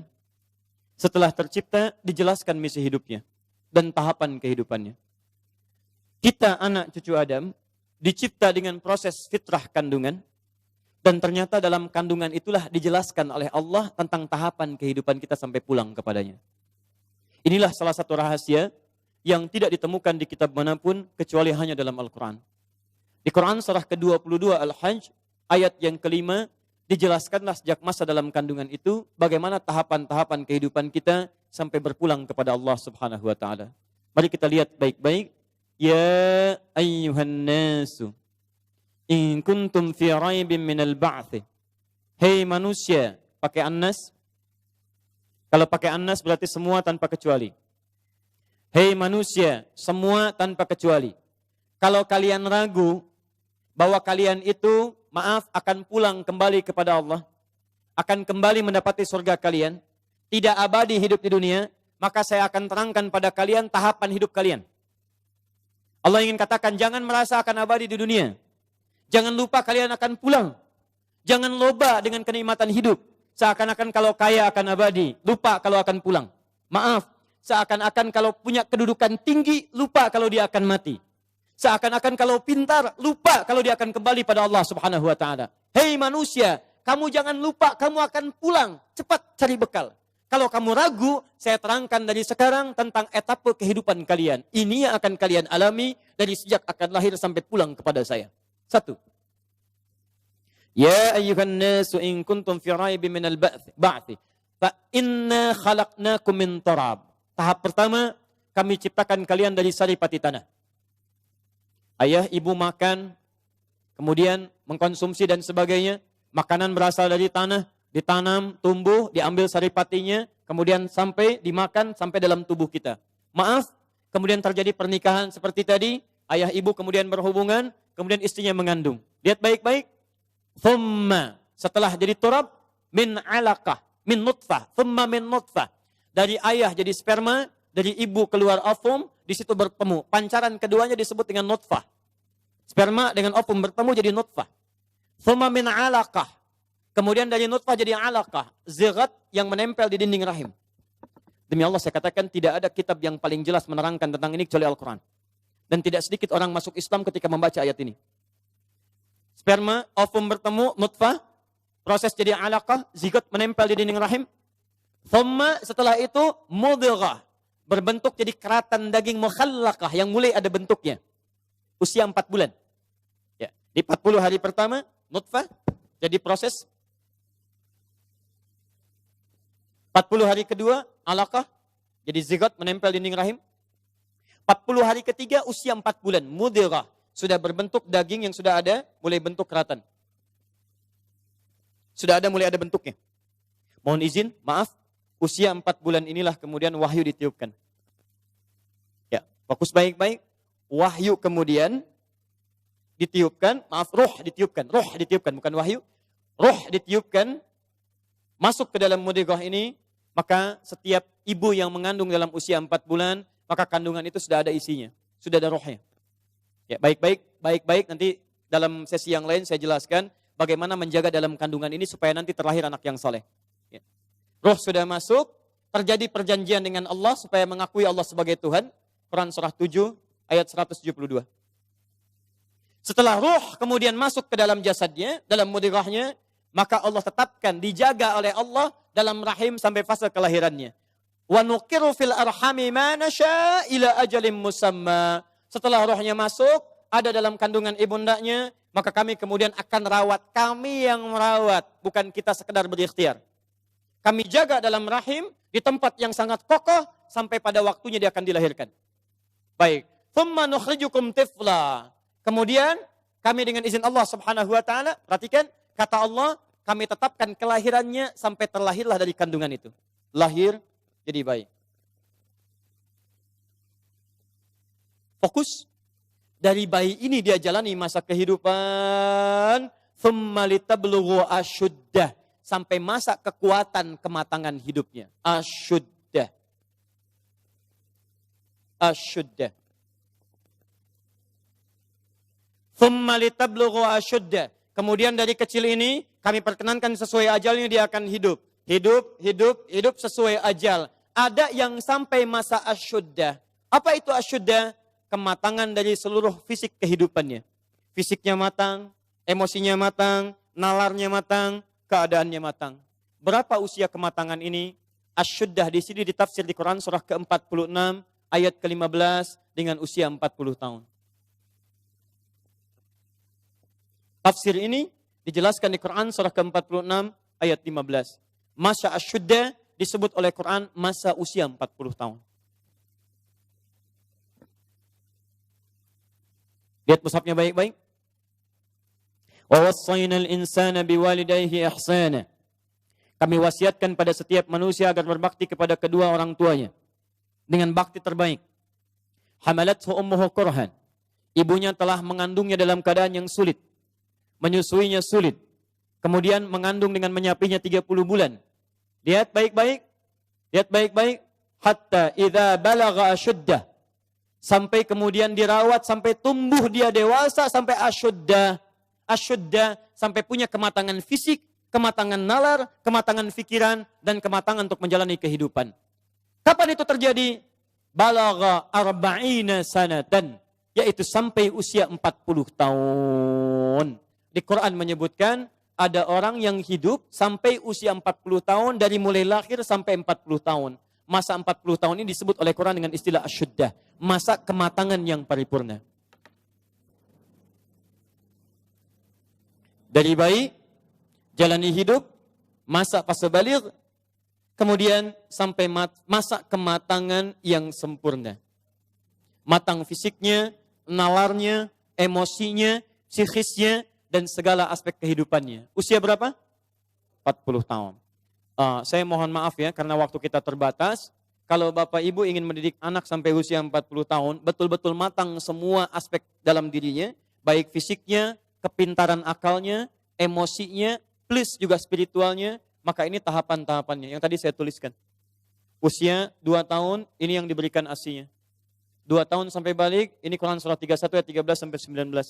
Dari balik sampai remaja, Quran surah ke-12 ayat 4 sampai 29. Sampai nanti bagaimana cara belajarnya, melatih fisiknya, mendapatkan asupan makannya, cari pakaian terbaiknya, ada semua di Quran. Tapi karena materi kita itu hanya sampai usia 40 tahun, maka saya akan keluarkan langsung usia 40 tahunnya. Dan saya hanya punya waktu 5 menit ke depan, jadi mohon fokus baik-baik. Ya, 1. Qala, jika ada seseorang sudah sampai usia 40 tahun, maka dia mesti hati-hati, mesti punya persiapan terbaik, khususnya 5 persiapan ini. 1. Qala rabbi auzi'ni an ashkura ni'mataka allati an'amta alayya wa ala walidayya. 1. 2. Wa an a'mala salihan tardah. Sudah? 3. Awas hati-hati, saya langsung cepat langsung mau ke ujung. Wa aslih li fi dhurriyyati. 4. Inni tubtu ilaik. Dan 5. Minal muslimin. 5 hal. Seorang yang sudah sampai usia 40 tahun, maka Allah mengingatkan ia untuk menyiapkan 5 bekal utama sebelum dia kembali pada Allah Subhanahu wa taala. Hati-hati yang sudah sampai 40 tahun, jika Anda belum memiliki satu di antara 5 ini, Anda mesti khawatir. Karena ini peringatan dari Al-Quran. Taib, 1. Qala rabbi auzi'ni an ashkura ni'mataka allati an'amta alayya wa ala walidayya. Amanat pertama, kata Allah, dia mesti memperbanyak doa kepada Allah Subhanahu wa taala agar dibimbing. Perbanyak doa agar dibimbing mensyukuri nikmat hidup, plus bisa meningkatkan bakti pada orang tua. 1. Awas, hati-hati ya. Mohon izin saya pelankan. Sebentar, saya mau minta izin dulu. Pak, boleh saya lebih dari 5 menit? Oh, alhamdulillah. Sampai jam berapa kita? Oh, baik. Insya Allah. Ya, insya Allah. Saya jam 9 pulang, Anda sampai jam 12, silakan. Bismillah. Ayo, yang tadi itu masih pengantar ya. Ini inti yang paling pentingnya sesuai dengan tema kita. Lihat baik-baik. 1. Rabbi auzi'ni an ashkura ni'mataka allati an'amta alayya wa ala walidayya. Perhatikan baik-baik. Ya Allah, mohon bimbing saya untuk selalu bisa mensyukuri segala nikmat yang telah Engkau berikan pada saya sekarang. 1. Dan pada kedua orang tua saya. Baik, jadi kalau sudah sampai usia 40 tahun, pertama, Anda memohon doa kepada Allah untuk dibimbing terus bersyukur kepada Allah. Ini yang mau saya tegaskan. Lihat baik-baik. Apa itu syukur? Tidak ada makna lain dari syukur yang tertuang dalam Al-Quran dan hadis kecuali ungkapan kebahagiaan atas nikmat yang Allah berikan kepada kita dengan cara menggunakan nikmat itu sesuai dengan fungsi yang telah Allah tetapkan. Misal, kita akan bersyukur dengan nikmat penglihatan mata. Anda diberikan 40 tahun dalam hidup, mata masih bisa melihat.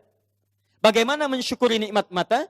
Kalau Anda ingin syukuri nikmat mata, maka yang paling singkat, gunakan nikmat mata ini sesuai dengan peruntukan yang telah Allah tetapkan. Fungsi yang telah Allah tetapkan. Apa fungsi mata? Masih ingat? Melihat yang baik-baik. Quran surah ke-24 ayat 30 untuk laki-laki, ayat 31 untuk perempuan.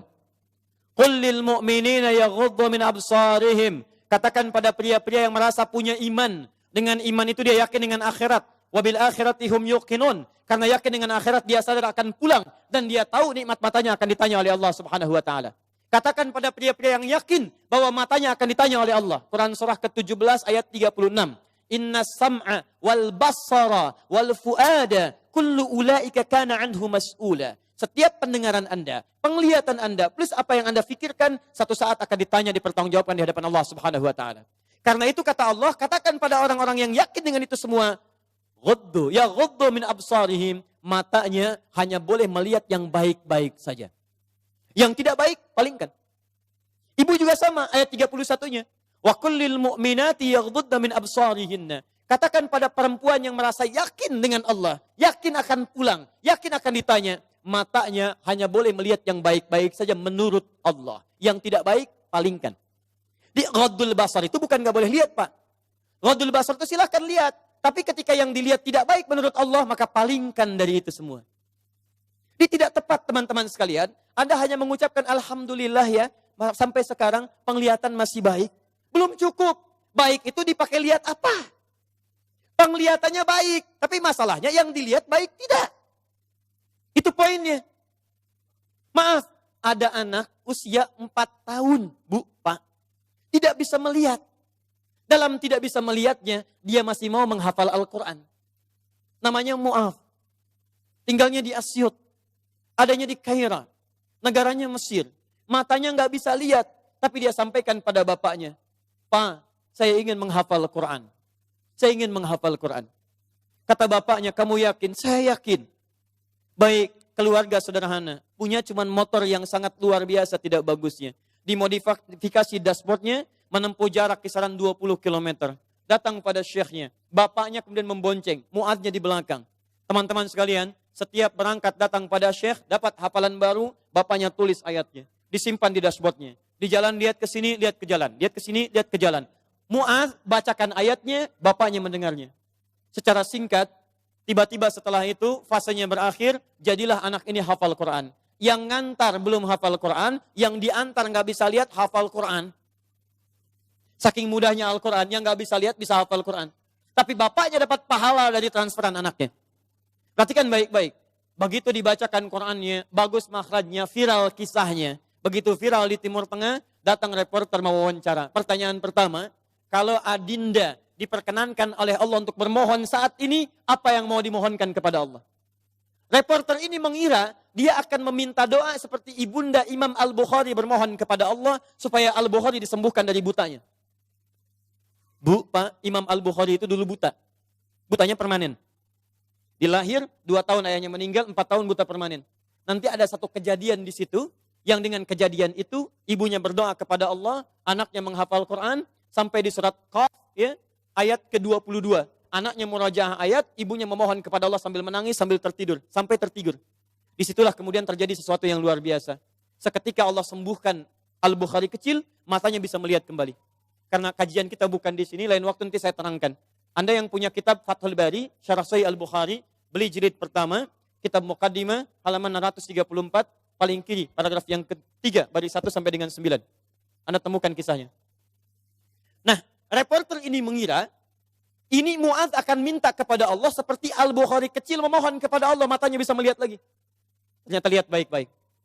Kalau saya diperkenankan bermohon kepada Allah dan permohonan saya dikabulkan, maka pertama, saya akan mohon kepada Allah untuk tetap membutakan mata saya sampai dengan kiamat. Ya Rabb, mohon butakan mata saya sampai kiamat. Karena dengan buta mata ini saya bisa menghafal Quran. Saya takut ya Allah, kalau saya melihat lagi, mata saya melihat maksiat dan hilang Quran dari hafalan saya.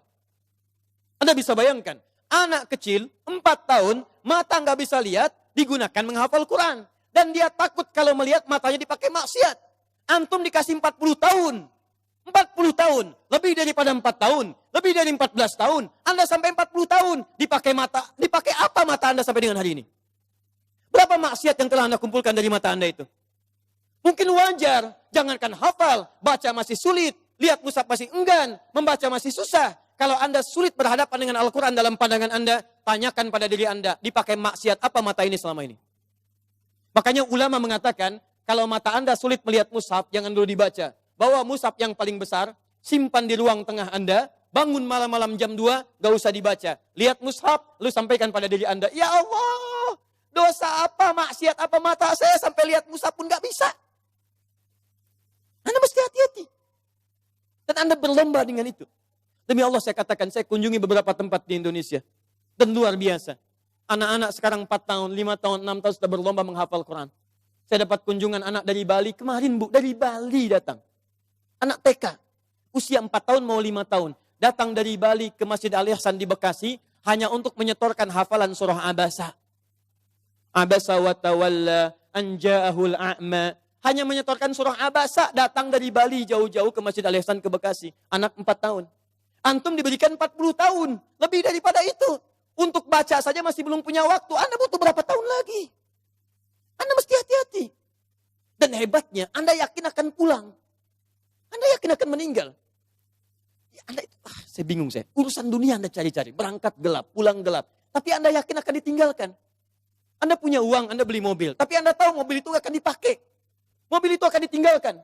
Anda punya uang bikin rumah bagus-bagus, luas-luas, mewah-mewah. Tapi Anda sadar akan meninggal itu akan ditinggalkan. Meninggal dunia, semua dunia ditinggalkan.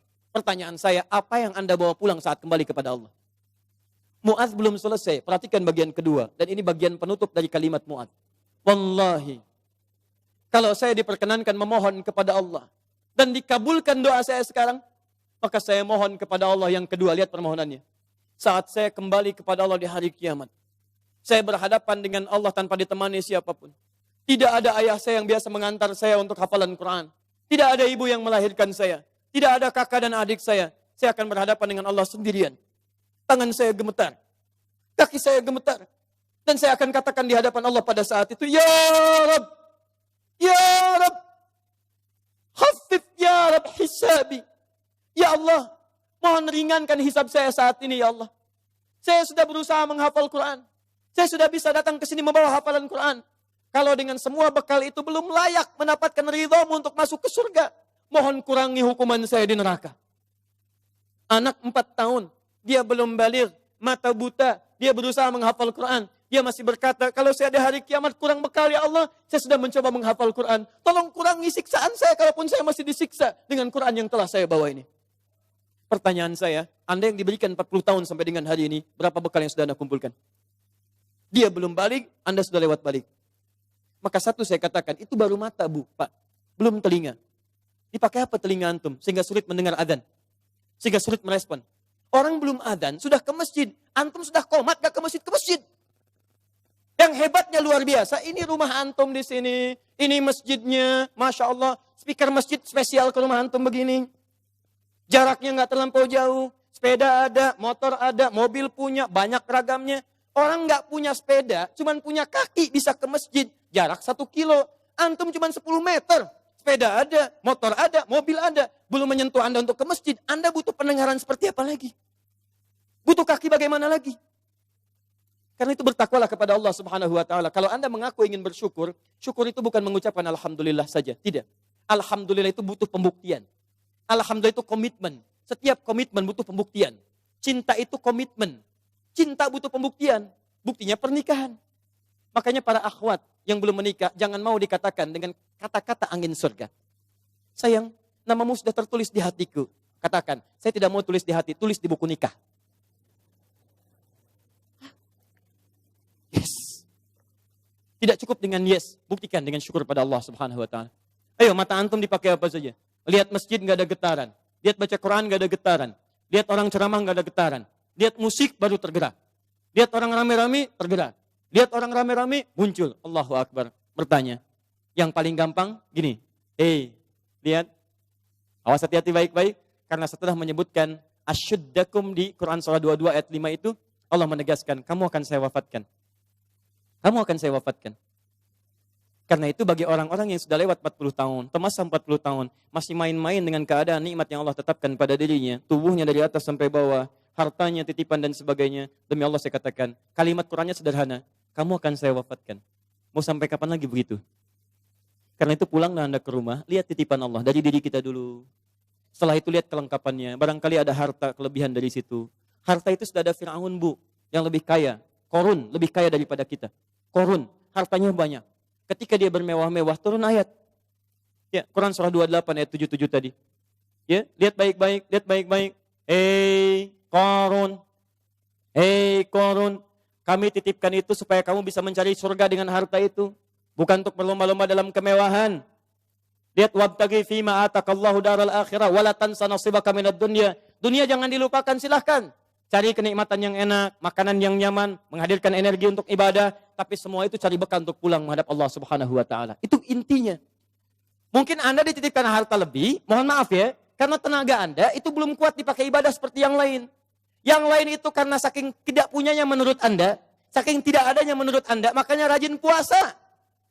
Jangankan Senin, Kamis dikejar. Jangankan Senin, Kamis, ayamul bid diburu. Jangankan ayamul bid, puasa Daud diikuti, saking nggak adanya.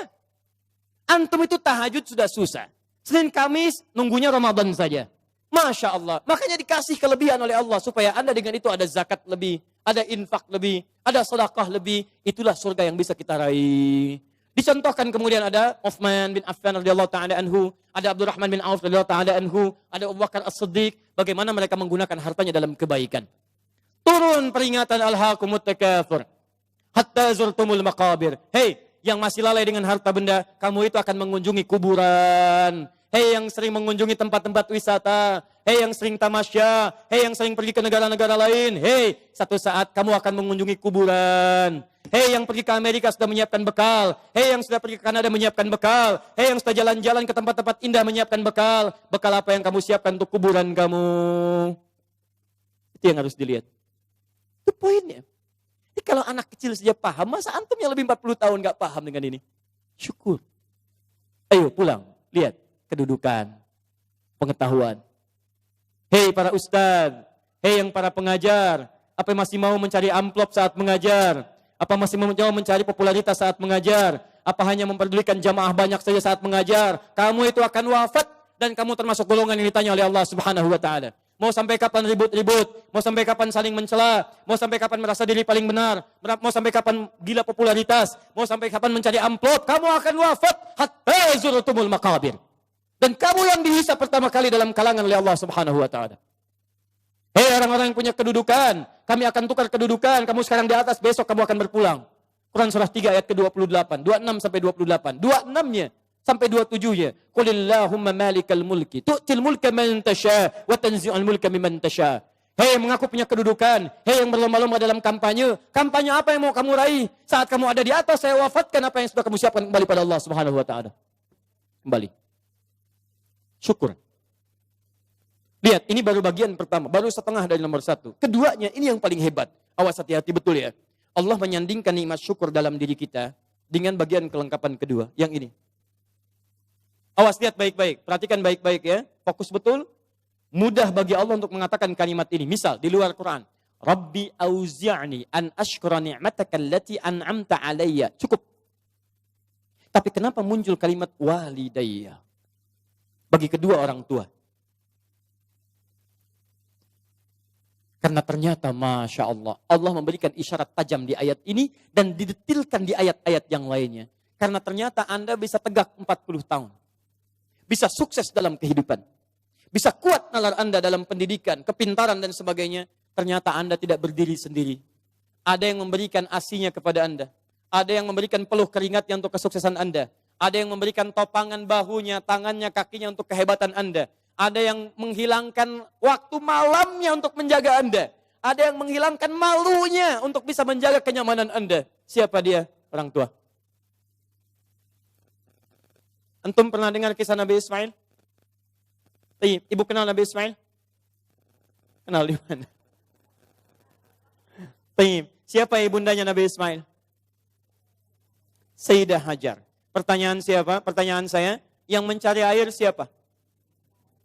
Hajar. Dari mana? Safa. Kemana? Marwah. Aktivitasnya disebut apa? Apa itu sa'i? Bukan, tidak usah mengarang. Sa'i bukan lari-lari kecil. Bukan. Asal katanya sa'i itu dari kata sa'ayas'a, usaha yang sangat serius. Gak pakai oh. Serius. Sungguh-sungguh. Very serious. Sangat sungguh-sungguh. Jadi mohon maaf, usaha yang sangat serius, sungguh-sungguh disebut dengan sa'ayas as-sa'yan. Kenapa sa'i disebut sa'i? Untuk memberikan kesan kepada kita. Ada seorang ibu yang sangat serius berjuang untuk anaknya. Dia naik ke sofa. Kenapa disebut sofa? Dari kata tasfiyah. Menyaring yang kotor-kotor, muncul yang baik-baik. Dia punya prasangka baik kepada Allah. Gak mungkin Allah menepikan saya. Gak mungkin Allah meninggalkan saya. Dia naik ke atas untuk menuju harapan tertinggi, marwah. Marwah puncak harapan yang ingin diraih. Dia jalan mencari air. Begitu turun, dia lihat di tengah-tengah seperti ada oase. Dia berjalan cepat, setengah berlari. Begitu sampai dekat-dekat, dia lihat kayaknya bukan. Dia teruskan, oh ini mungkin oase. Naik ke atas, ternyata bukan. Turun lagi, cari lagi. Naik lagi, turun lagi. Naik lagi, turun lagi. Sampai 7 kali bolak-balik.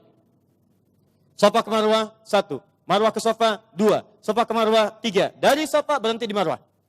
Perhatikan. Yang cari air siapa? Ibunya. Yang dapat air siapa? Tiba-tiba setelah sampai di Marwah, anaknya bergerak. Tis. Begitu menghunjam kakinya ke tanah, tiba-tiba air keluar. Datang ibunya, kata ibunya, zam. Ada zam, ada ijma. Kalau ijma, kumpul.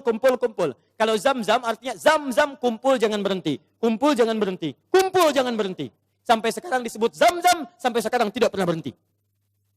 Pertanyaan saya, apakah Ismail ketika didudukan oleh ibunya, didiamkan itu, dan ibu mencari air, dia tidak bergerak-gerak? Saya tanya pada semua orang ibu yang ada di sini. Ketika ibu melihat anaknya kehausan, ibu simpan di bawah, dia bergerak tidak? Gerak. Tangan bergerak? Kaki bergerak? Pertanyaan saya, kenapa saat dia bergerak, air gak keluar? Tapi air itu keluar, Pak, setelah ibunya bolak-balik. Ibu bola, ibu balik, ibu bola, ibu balik. Setelah bolak-balik 7 kali, baru air keluar. Dan pada yang ke-7 itu, malaikat kemudian mengepakkan sayapnya, menghantamkan dengan kaki Ismail alaihissalam, baru keluar air. Di air keluar itu, setelah ibunya usaha. Kalau ibunya nggak usaha, nggak akan keluar tuh air. Makanya demi Allah saya katakan ketika ada sa'i itu refleksi, Pak. Gambaran tentang ketaatan kita pada orang tua. Bukan cuma bolak-balik. Makanya saya sarankan pada Anda, kalau manasik itu yang benar. Bukan cuma turun, naik. Sekarang ada yang live. Rabbighfir warham, wa'fu wa takarram. Pindah kiri kalau capek.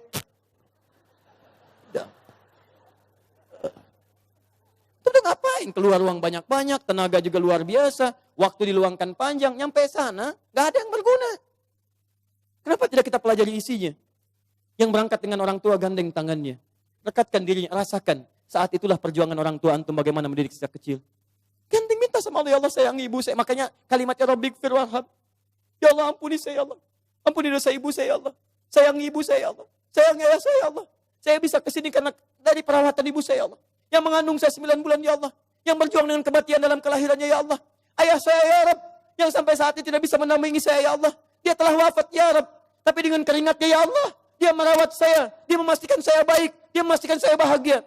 Saya tidak bisa membalas dosa jasanya ya Allah. Mohon berikan ampunan ya Allah. Mohon berikan kasih sayang dalam kuburnya ya Allah. Ya Allah ya Rabb. Minta. Makanya ketika Anda usia 40 tahun. Allah kembali menyentuh jiwa Anda. Hei yang merasa kaya. Mungkin usia Anda itu sudah lewat 40 tahun.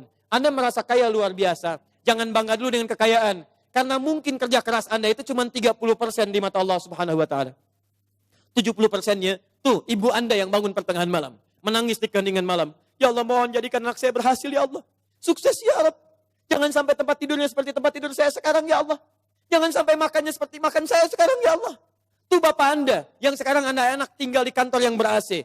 Mobil yang bagus, yang luar biasa. Bapak Anda yang bawa cangkul, yang pergi kemudian ke sawahnya, yang pergi ke kebunnya, yang dengan terik panasnya, yang dengan segalanya. Dia katakan kepada Allah, ya Rabb, saya ikhlas ya Rabb. Saya berusaha ya Rabb. Tapi tolong jadikan anak saya lebih daripada saya kebaikannya ya Allah. Jangan jadikan kerja kerasnya seperti saya sekarang ya Rabb. Jangan jadikan kepintarannya seperti pintarnya saya sekarang ya Rabb. Lebihkan dari saya ya Allah. Tenangkan hidupnya ya Allah. Saya ridha ya Rabb. Pertanyaan saya setelah Anda lebih mencapai kesuksesan karena kerja keras kedua orang tua itu.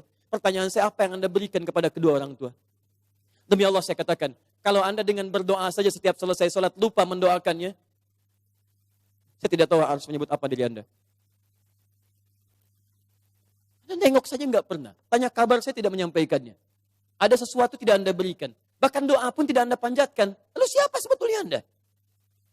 Kemudian Allah kembalikan hati-hati kalau Anda sudah 40 tahun. Orang tua memberikan yang terbaik untuk Anda, apa yang sudah Anda siapkan untuk orang tua Anda. Tapi hati-hati, awas. Kalau Anda sebagai orang tua tidak mendapatkan gambaran kebaikan dari anak-anaknya, maka Quran kembali membalikkan kepada Anda. Apa yang telah Anda berikan pada anak-anak Anda, sehingga anak Anda jadi seperti itu sekarang.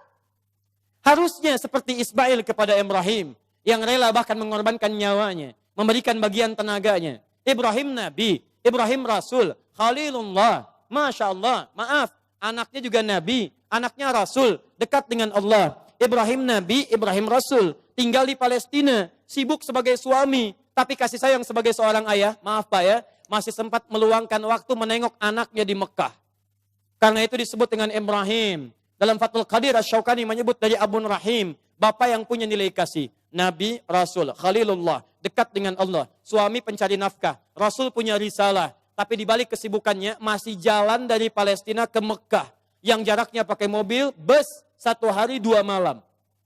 Anda Nabi bukan, Rasul bukan. Tidak sedekat Nabi Ibrahim kepada Allah. Maaf, risalah Anda tidak ada. Tidak ada satu ayat turun mengangkat Anda. Surga belum jelas, amalan berantakan, hisab menegangkan. Apa sih yang Anda cari? Berangkat gelap, pulang gelap, semua dunia. Masalah kantor dibawa ke rumah. Anak Anda minta kasih sayang tidak diperhatikan. Masalah kemarahan diluapkan pada keluarga. Anda siapa? Kalau anak Anda mencari perhatian di luar rumah, jangan salahkan dia. Mungkin Anda yang kurang perhatian. Banting tuh handphone Anda. Bukan anak Anda yang dipukul. Mungkin handphone itu yang menjadikan anak Anda mencari perhatian di luar. Kalau anak Anda ingin mendapatkan pengakuan di luar, bahkan dia tawuran, bahkan dia mencari ini, mencari itu, bayangkan, barangkali dia mencari pengakuan di luar karena di dalam tidak mendapatkan perhatian dan pengakuan dari orang tuanya. Karena itu kalau Anda menemukan anak kurang taat pada orang tua, kata Quran, cek kalimat kedua. Perhatikan. Wa aslih li. Sebelum sampai wa aslih li wa dzurriyyati, saya teruskan dulu ya gini. Ya. Wa an a'mala salihan tarda. Saya ke anak dulu untuk orang tua. Saya lanjutkan dulu yang ini. Anak untuk orang tua. Perhatikan baik-baik. Tadi satu syukur, bakti pada orang tua. Bagaimana cara menghadirkan syukur dan bakti pada orang tua? Perhatikan. Rabbi auzi'ni an ashkura ni'mataka allati an'amta 'alayya wa 'ala walidayya wa an a'mala salihan tarda.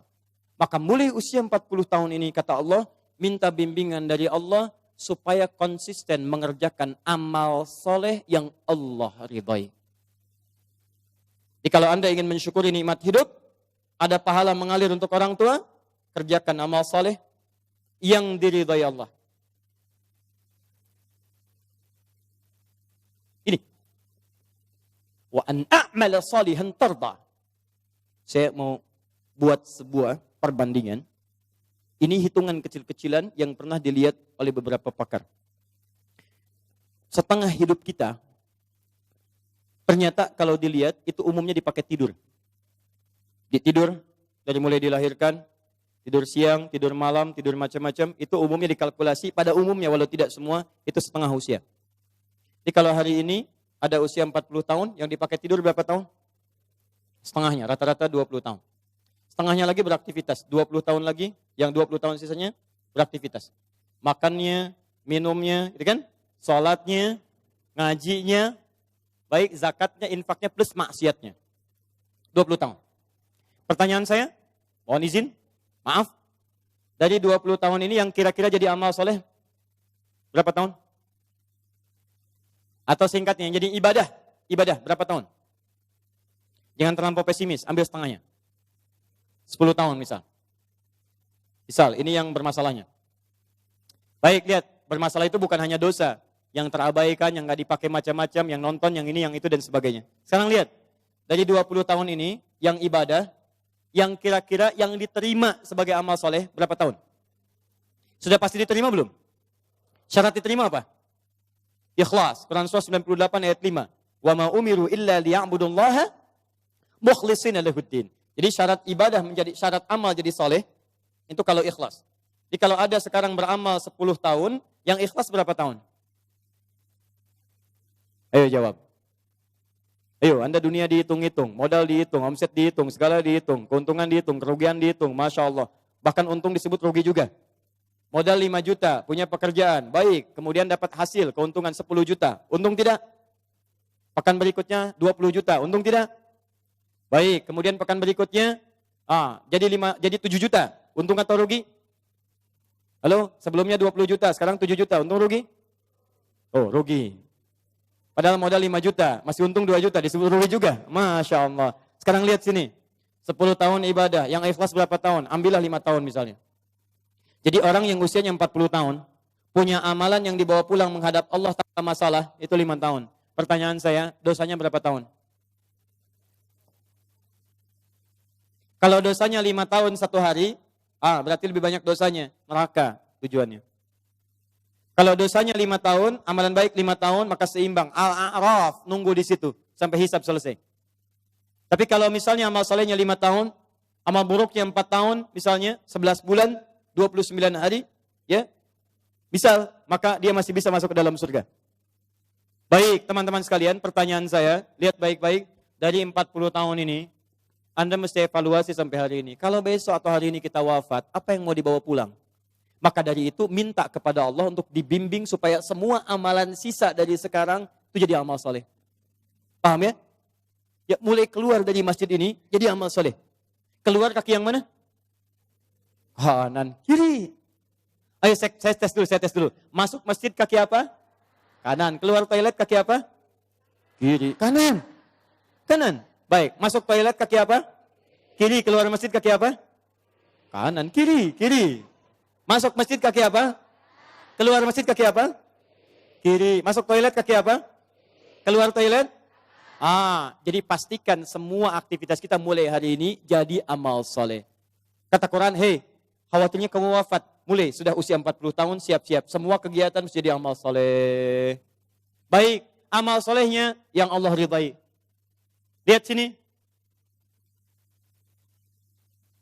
Ini ada minuman. Saya berikan pada satu orang misalnya. Misal saja. Misal. Amal soleh bukan? Allah ridai tidak? Belum tentu. Kalau tidak saya niatkan karena Allah, maka ini tidak menjadi amal soleh yang diridai. Maka mulai sekarang, semua kegiatan lakukan karena Allah. Jelas ya? Kalau Bapak Ibu kedatangan tamu bikin makanan tidak? Minuman tidak? Kenapa? Bukan karena ada tamu, karena Allah memerintahkan itu. Lakukan karena Allah, maka menjadi amal soleh yang diridai oleh Allah Subhanahu wa taala. Maaf, keta'lim ini karena Allah bukan? Karena Allah bukan? Karena Allah bukan? Karena ustadznya atau karena Allah? Karena masjidnya atau karena Allah? Baik, kalau ustadznya nggak datang ridho tidak? Alhamdulillah, baik. Lain kali jangan marah sama DKM ya. Kalau ada pengajian ustadznya tidak datang, jangan marah karena Anda datang ke sini karena Allah bukan karena ustadz. Paham? Alhamdulillah. Menikah dengan suami karena Allah bukan, Bu? Masya Allah. Kalau suami salah marah tidak? Marahnya karena Allah. Sudah. Baik, satu. Ini masih mau jam 9 sebentar lagi. Saya sempurnakan boleh? Saya mau tutup sebentar, agak cepat saja. Bagaimana cara mendapatkan amal soleh yang singkat, padat, hasilnya banyak? Rumus kedua. Anda kalau ingin beramal soleh, saya mau akhiri, saya punya 5 menit sampai jam 9. Kalau saya ingin beramal soleh dari sekarang, caranya singkat, padat, tapi hasilnya banyak. Bagaimana caranya? Satu, wa aslih li fi dzurniyyati. Ibu mesti memanfaatkan anak-anak keturunan, didik mereka dengan didikan yang menjadikan mereka soleh. Didik anak cucu keturunan kita jadi baik. Maka walaupun Anda wafat hari ini, kebaikan semua keturunan itu akan berpahala untuk Anda seluruhnya. Misal, maaf ya, misal. Salat amal soleh bukan? Baca Quran amal soleh bukan? Menghafal Quran amal soleh bukan?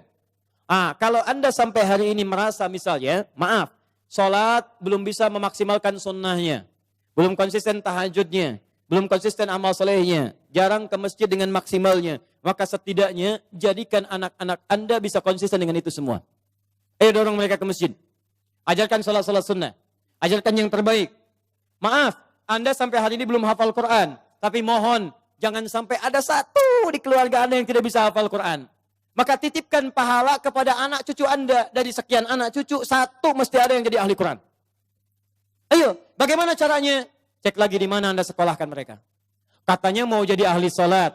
Katanya mau jadi ahli Quran. Tapi Anda sekolahkan di tempat yang tidak pernah mengajarkan salat. Ya tidak nyambung.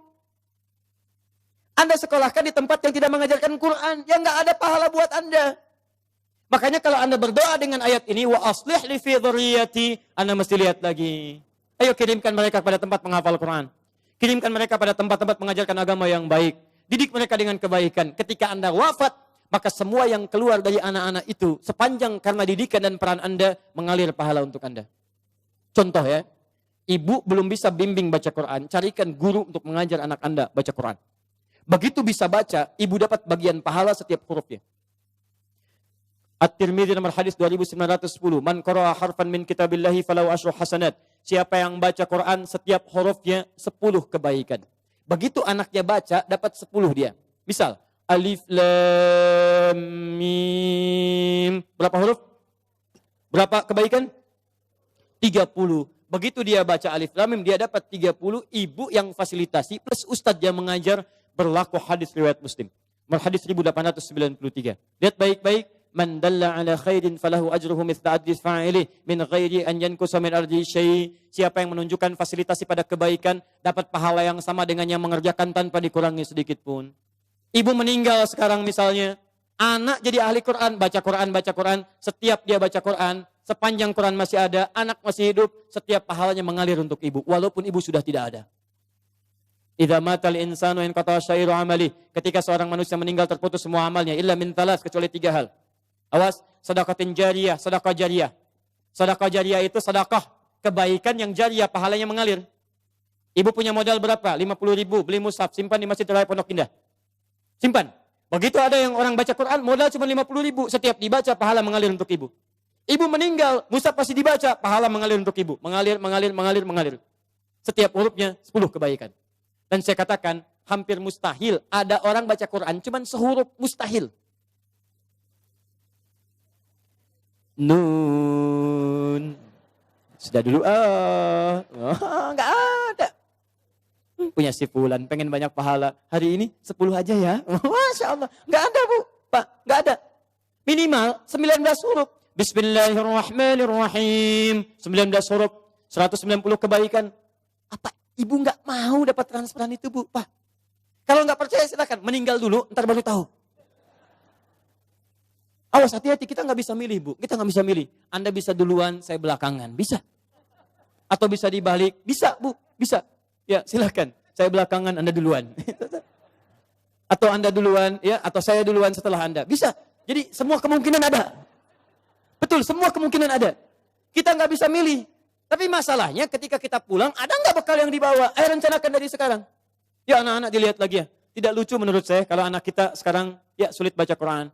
Cucu tidak ada yang disiapkan, mesti ada. Setiap satu keluarga besar mesti ada satu ahli Quran. Saya kasih rahasia ya. Ini rahasia kedua untuk Anda saja hari ini. Kalau Anda punya anak ahli Quran, ini langsung berita Al-Quran ditegaskan dalam hadis. Dia akan diistimewakan oleh Allah. Masuk surganya, dia akan dihiasi. Quran surah 35 ayat 32 sampai 33. Paling kiri sebelah atas. Yuhallawna fiha min asawir. Jadi begitu mau naik surga, Qurannya bilang Allahumma hallih, ya Allah hiasi dia.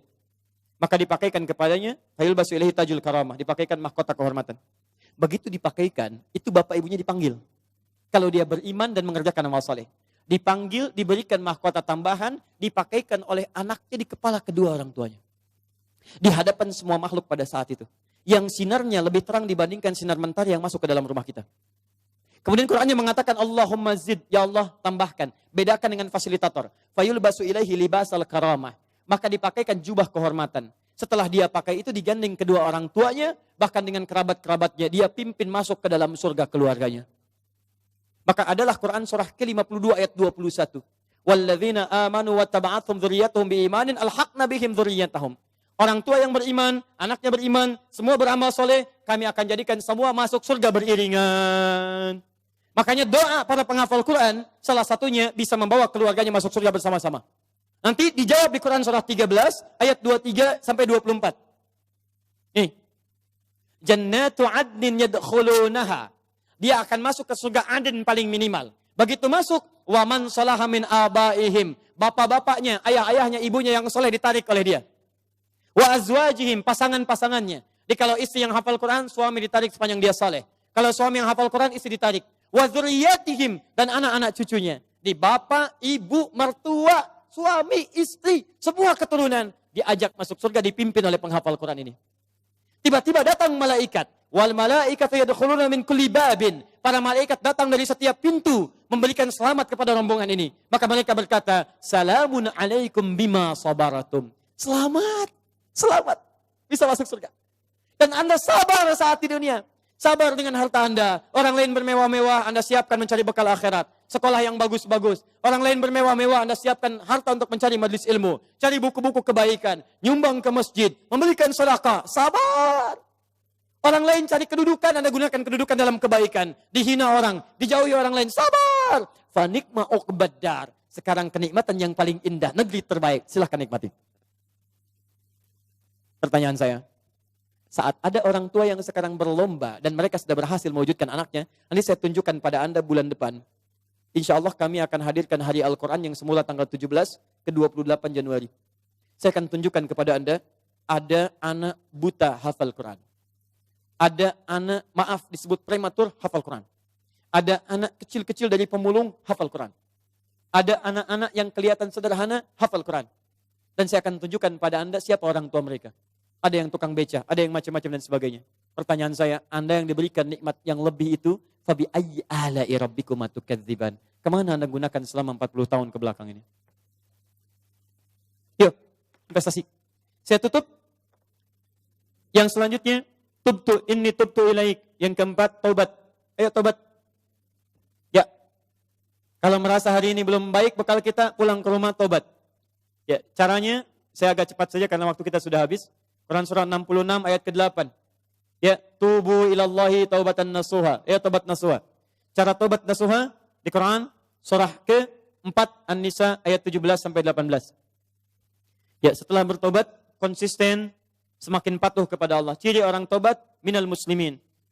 Di antara tafsir muslim itu artinya patuh. Islam itu tunduk patuh. Tunduk patuh kepada Allah. Jadi kalau Anda sudah tobat, Anda lebih meningkat ketakwaan, kepatuhan kepada Allah. Maaf ya, sebelum tobat sudah qomat, belum mau sholat. Setelah tobat belum azan sudah siap-siap. Sebelum tobat cuman fardu yang dikejar, itu pun agak malas. Setelah tobat jangankan fardu, sunnah dikejar-kejar. Ketinggalan tahajud sudah gelisah. Ketinggalan duha sudah nggak enak hati. Itu luar biasa. Sebelum taubat, kumpul-kumpul tidak jelas. Setelah taubat, majlis ilmu dikejar-kejar. Ayo coba lihat, Anda sudah ketinggalan kalau nggak taubat dari sekarang. Setiap tempat majlis ilmu sekarang sudah berjubel orang datang. Jadi kalau Anda tidak tertarik, Anda tertinggal. Taubat. Muslim, kalau sudah seperti itu, saya berikan kabar gembira. Quran surah 19 ayat 15. Wassalamun alaihi yawma wulida. Orang seperti itu kami akan berikan anugerah seperti Nabi Yahya kami berikan. Dunianya kami akan berikan ketentraman. Wa yauma yamutu, meninggalnya kami wafatkan dalam keadaan yang terbaik. Kuburannya kami hiasi dengan anugerah nikmat. Wa yauma yub'atsu hayya, dan dibangkitkan di akhirat dalam kegembiraan yang luar biasa. Pilihan pada diri Anda, silahkan amalkan Quran surah kedua Al-Baqarah ayat 208. Ya ayyuhalladzina amanu dukhulu fis-silmi kafah. Ayo berubah. Amalkan ajaran Islam dengan sempurna, sebaik-baiknya. Anda punya dua pilihan. Kalau hari ini tidak mampu berlomba dengan orang soleh meningkatkan amal baik, maka berlombalah dengan para pendosa untuk bertobat di hadapan Allah Subhanahu wa Ta'ala. Bapak Ibu sekalian, ini materi yang bisa saya sampaikan hari ini. Jelas insya Allah? Jelas? Paham? Siap mengamalkannya? Yakin pada Al-Quran? Siap mengamalkan Al-Quran? Takbir dulu, takbir. Siap mengamalkan Al-Quran? Coba saya cek dulu ya. Quran surah 5 Al-Maidah ayat 100 sampai 101. Siap mengamalkannya? Ya ayyuhalladzina amanu la tas'alu an asya'a in tubda lakum tasu'kum. Hei orang-orang yang masih merasa punya iman, kalau uraian sudah jelas disampaikan, maka jangan banyak ditanyakan. Khawatir banyaknya pertanyaan itu menjadikan yang jelas semakin tidak jelas nantinya. Baik. Yakin dengan Al-Quran? Jelas penyampaian saya? Ada pertanyaan? Awas. Alhamdulillah. Baik, saya kira itu yang bisa saya sampaikan. Yang terakhir, saya ingin mengajak pada Bapak Ibu semua, siap jadi penghafal Quran? Saya ulang, siap berubah insya Allah? Siap berubah insya Allah? Baik, terakhir saya berikan kabar gembira. Awal bulan depan kami akan launching kelas solusi Al-Quran di beberapa tempat. Dan di situ nanti kami akan buka kelas-kelas Al-Quran secara gratis. Bukan sekedar menghafal, tapi sesuai dengan profesi masing-masing. Jadi kalau nanti ada kita buka kelas dokter, di situ semua ayat-ayat tentang kedokteran, hadisnya kita turunkan. Jadi nanti ada dokter yang ahli Quran. Ya, jadi begitu berobat bukan cuma diberikan resep. Pak, saya pusing nih. Oh, buka Quran surah sekian, ayat sekian. Obatnya ini, gitu ya. Kasih obat, kasih resep. Nanti ada kelas pengusaha, ya. Ada juga nanti kelas diplomat dan sebagainya. Kita buka kelasnya. Bagi yang berminat nanti tidak ada biaya, semua gratis insya Allah. Kita akan kerjasama baik-baik. Nanti di situ mudah-mudahan kita pancarkan pada dunia, dari Indonesia kebangkitan Islam akan dimulai dengan cahaya Quran insya Allah. Takbir. Subhanakallahumma wa bihamdika asyhadu an la ilaha illa anta astaghfiruka wa atubu ilaik. Wa akhiru da'wana alhamdulillahi rabbil alamin. Wal 'afwu minkum. Assalamualaikum warahmatullahi wabarakatuh.